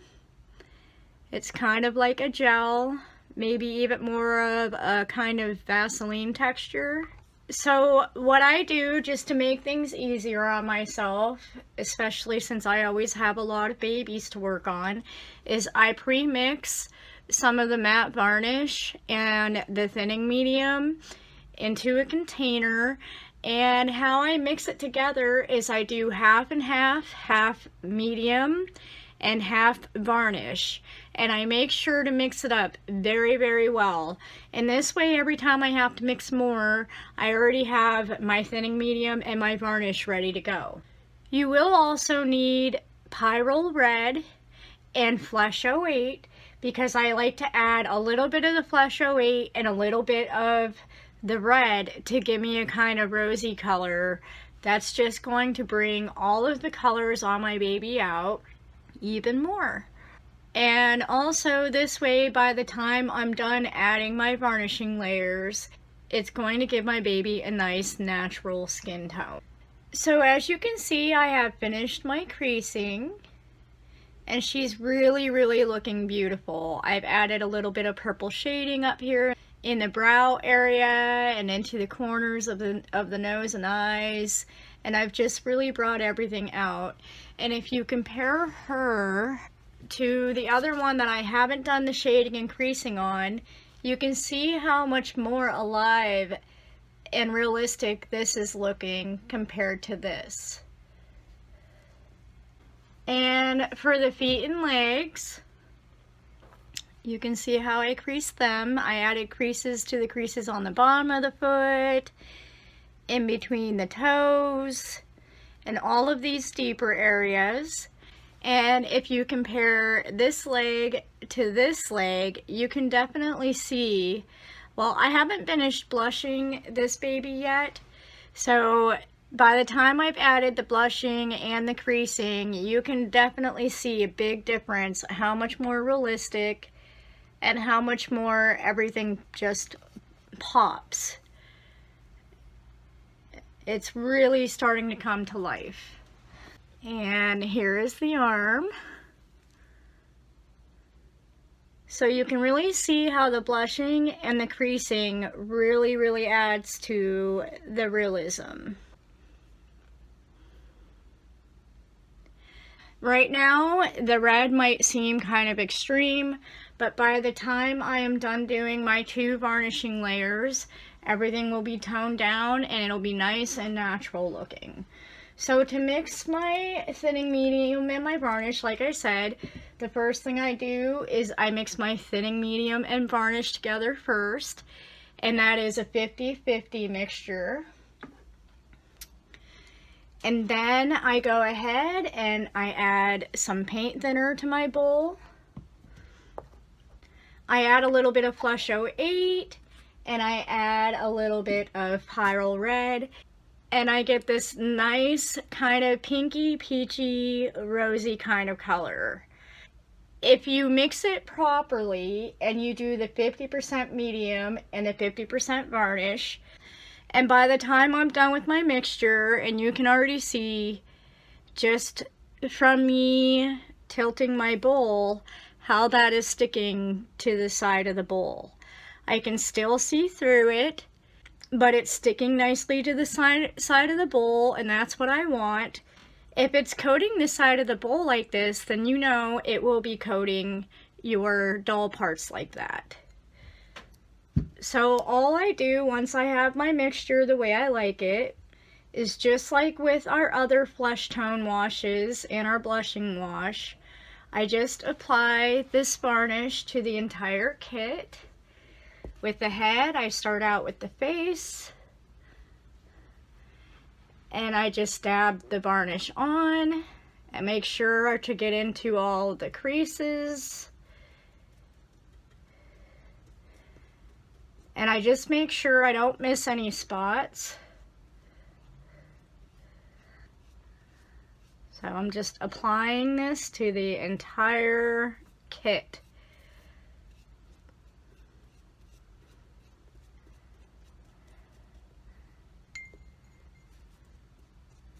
Make sure you get in them creases really well, get around the ears, make sure you get inside the ears.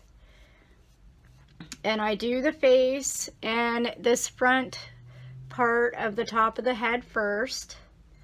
Each time you have to dip your brush, make sure that you mix it back up again. And once I make sure that I haven't missed any spots, then I'm going to come back in just like I have been, and I'm going to dab off. As you can see, there's excess. I'm going to remove the excess varnish.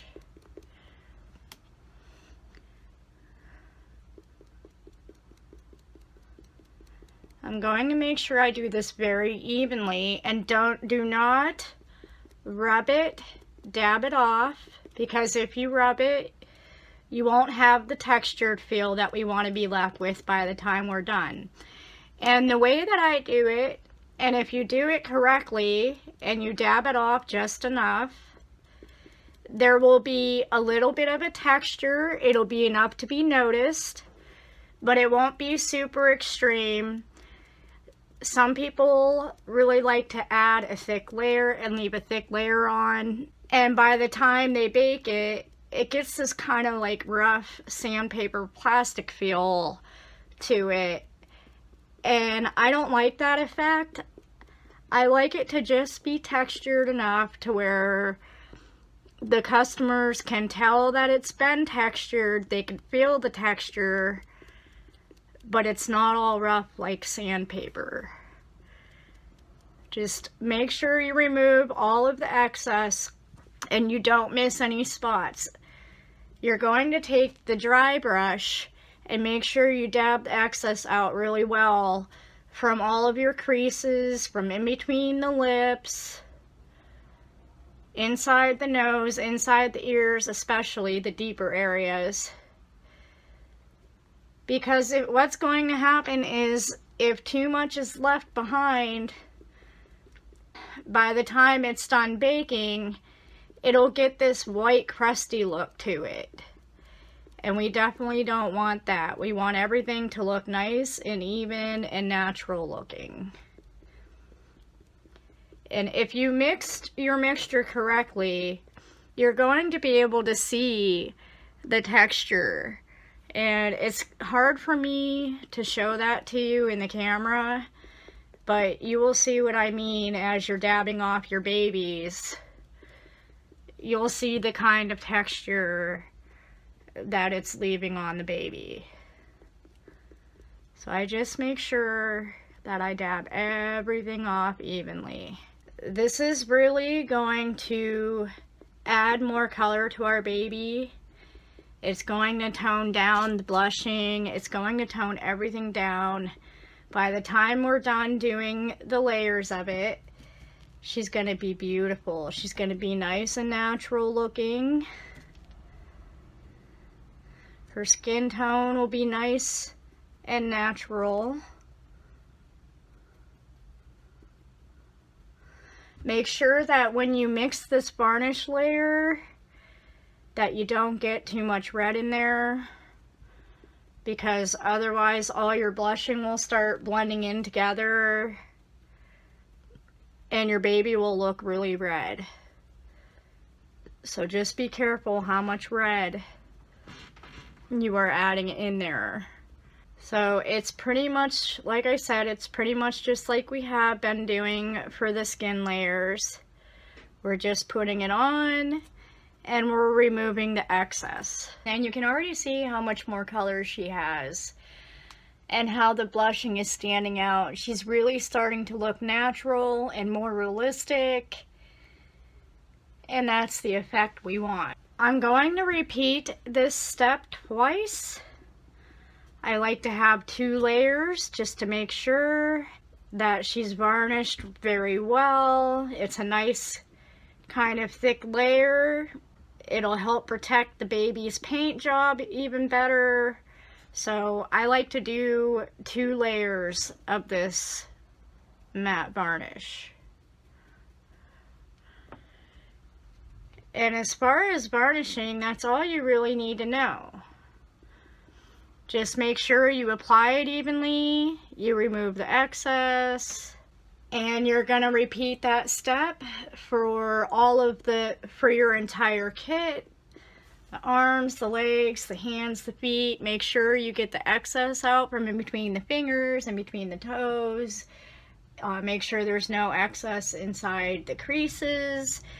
So once I am done varnishing my entire kit, I set it aside to dry, and once she's dried completely, I go back and I inspect very well, and I look in the creases and I make sure there's no varnish buildup. And how you will know if there's buildup is if you look in the crease, it'll kind of look like white and powdery. So if I see that, I just go back with a dry brush and I just remove that a little bit so that it's not all built up in there. And once I'm satisfied that everything is nice and even, then I'm going to put her in the oven at 265 degrees Fahrenheit. But instead of baking for 9 minutes, we're going to bake for 11 minutes this time. We really want to make sure that this varnish sets the way it's supposed to. And we're going to repeat that in between each layer. You're going to do the first layer, let it dry, inspect everything, bake it, and then you're going to come back after she's completely cooled and you're going to repeat that step all over again. So we're going to have 2 layers of this varnish on our baby. So once we're done varnishing, we're going to be ready to do the lip details and the nail details, and then you guys, we're going to be done painting our baby.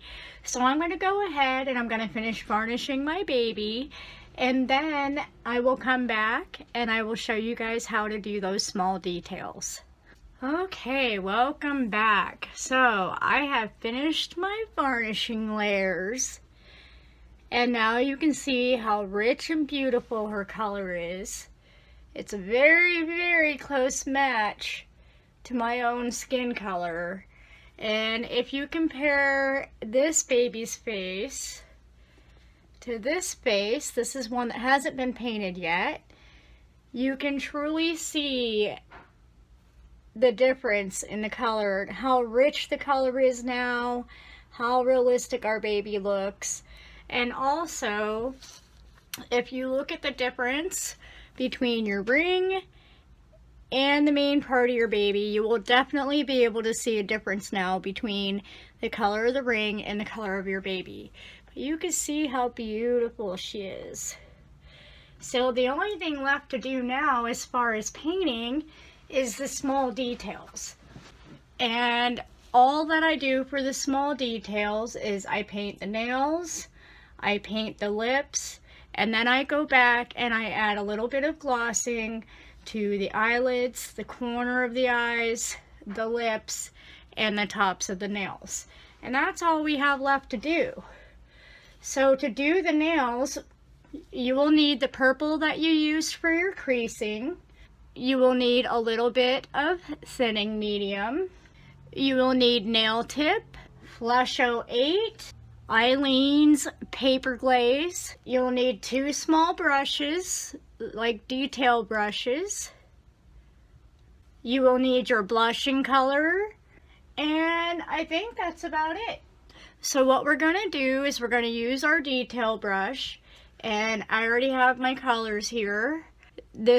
I will be using for my lips, and my nail beds are already pretty red. Some artists do add a little bit more red to the nail beds, so I would use this same red with my lips and my nails.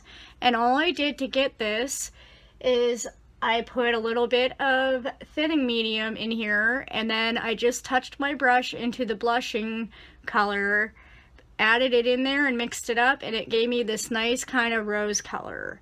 And then of course I have my purple mixture from when I did creasing earlier. So what I'm going to do is I'm going to take my detail brush, I'm going to make sure this is mixed up really well. I'm going to dip into the purple, and make sure you don't have too much paint on your brush. And I'm just going to take this purple and just touch it to the base of the nail. So the base would be like where the cuticle of your nail is. And I'm going to get a little bit of purple just to that little area of the nail. Like that. It's kind of hard to see in the camera, and then what I'm going to do is I'm going to go back with a dry detail brush, and I'm going to blend that in, and I'm going to feather it up until it's about halfway up the nail.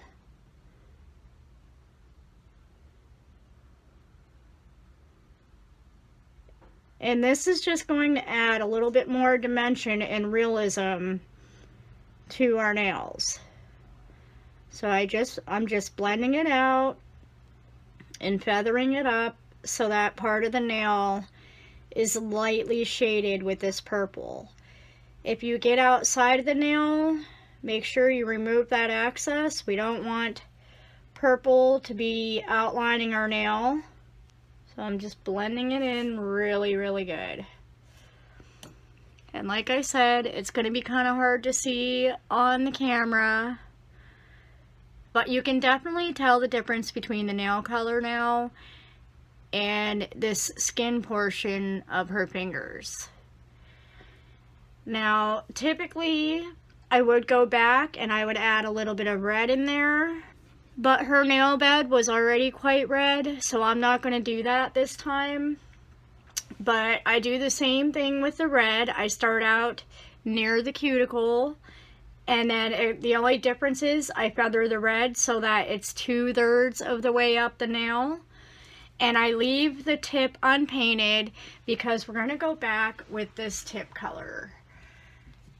And I already have mine mixed up. And how I got this color is I used nail tip, and I added just a touch of Flush 08 to it because I don't want my nail tips to be white.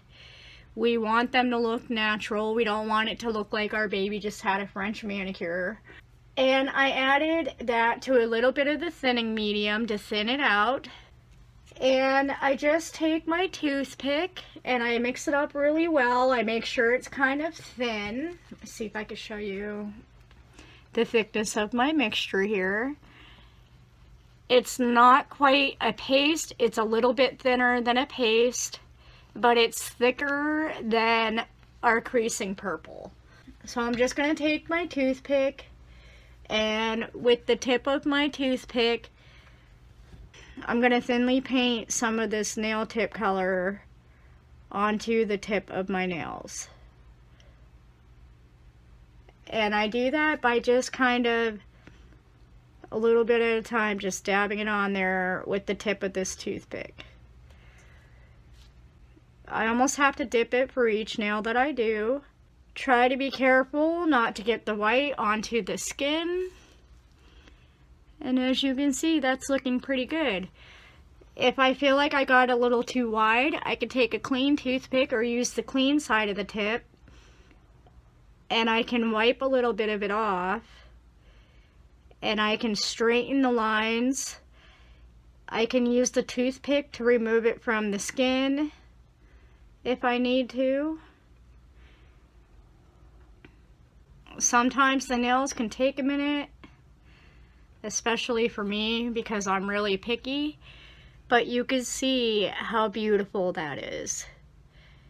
And I'm just going to repeat that step for all of my nails.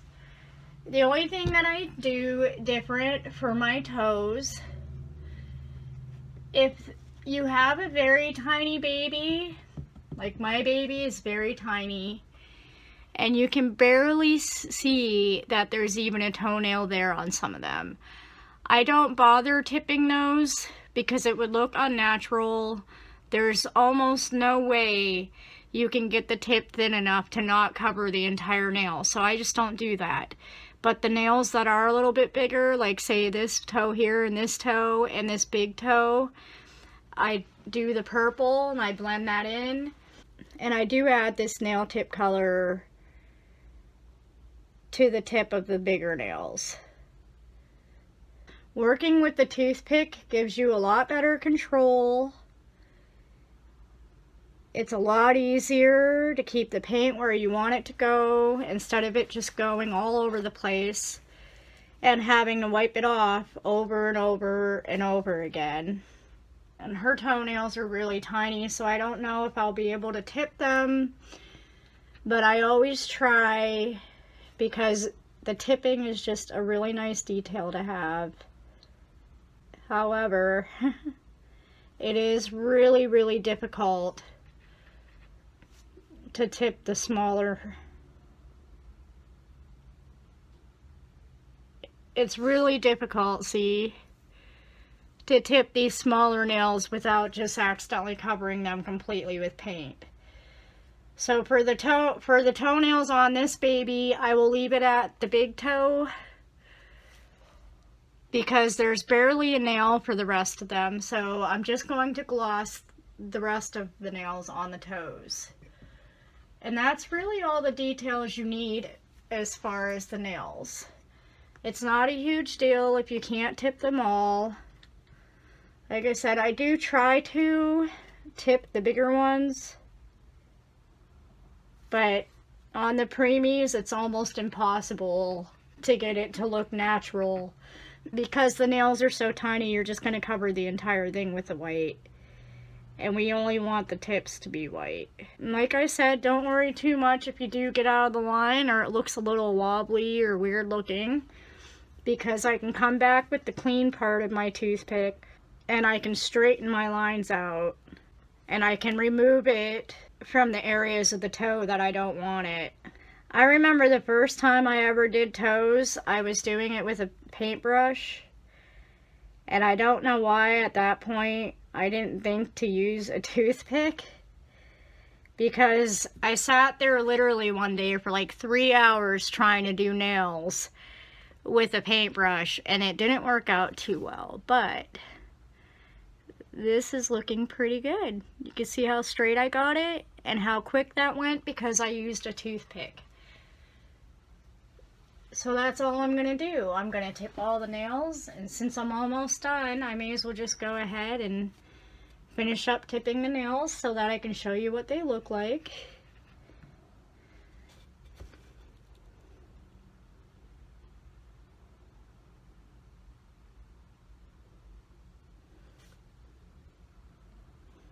And plus you'll see how quick it is when you use a toothpick.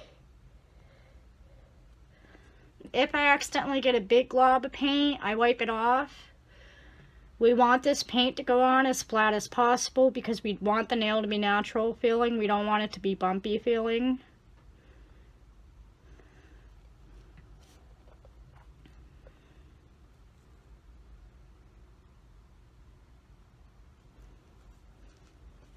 And that's it. Her nails are done. All I have to do is gloss them. So I'm gonna wait for the nails to dry completely and then I'll be ready to gloss them. So what I do is while I'm waiting for my nails to dry, I go ahead and I work on the lip details. Make sure when you do the nails, you don't get off of the nail onto the skin. The nails is usually one of the first thing that true doll collectors look at, and they don't want to see this white part to be on the skin of the baby because that would not be natural looking. But as you can see, her nails are done already, just like that. All I have to do is wait for them to dry and I'll be able to gloss them and the nail details will be done. Make sure you don't accidentally let any of the parts touch or bump into anything, otherwise you're going to notice later that somehow you accidentally wiped the tip off of the nail and you'll have to start over. So for the lips, I'm just going to come in with a smaller brush.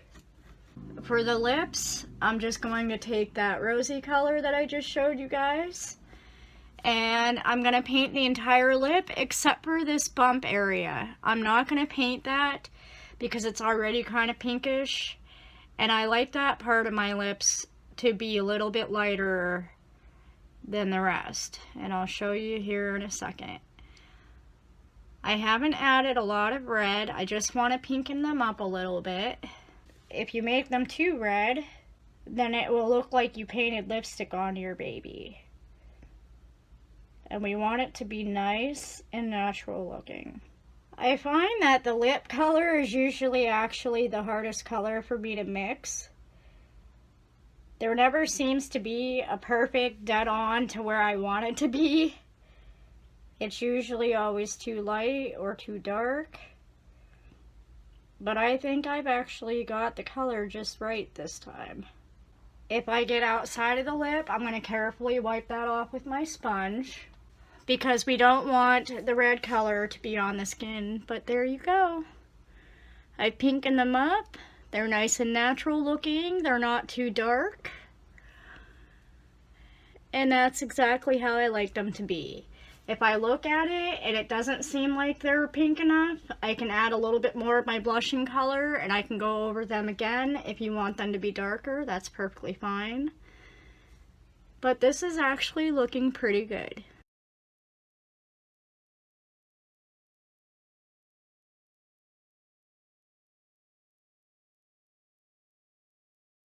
I'm going to go ahead and I'm going to put gloss into the eyes, the corner of the eyes here, and across the eyelid, and I'll show you how I do that.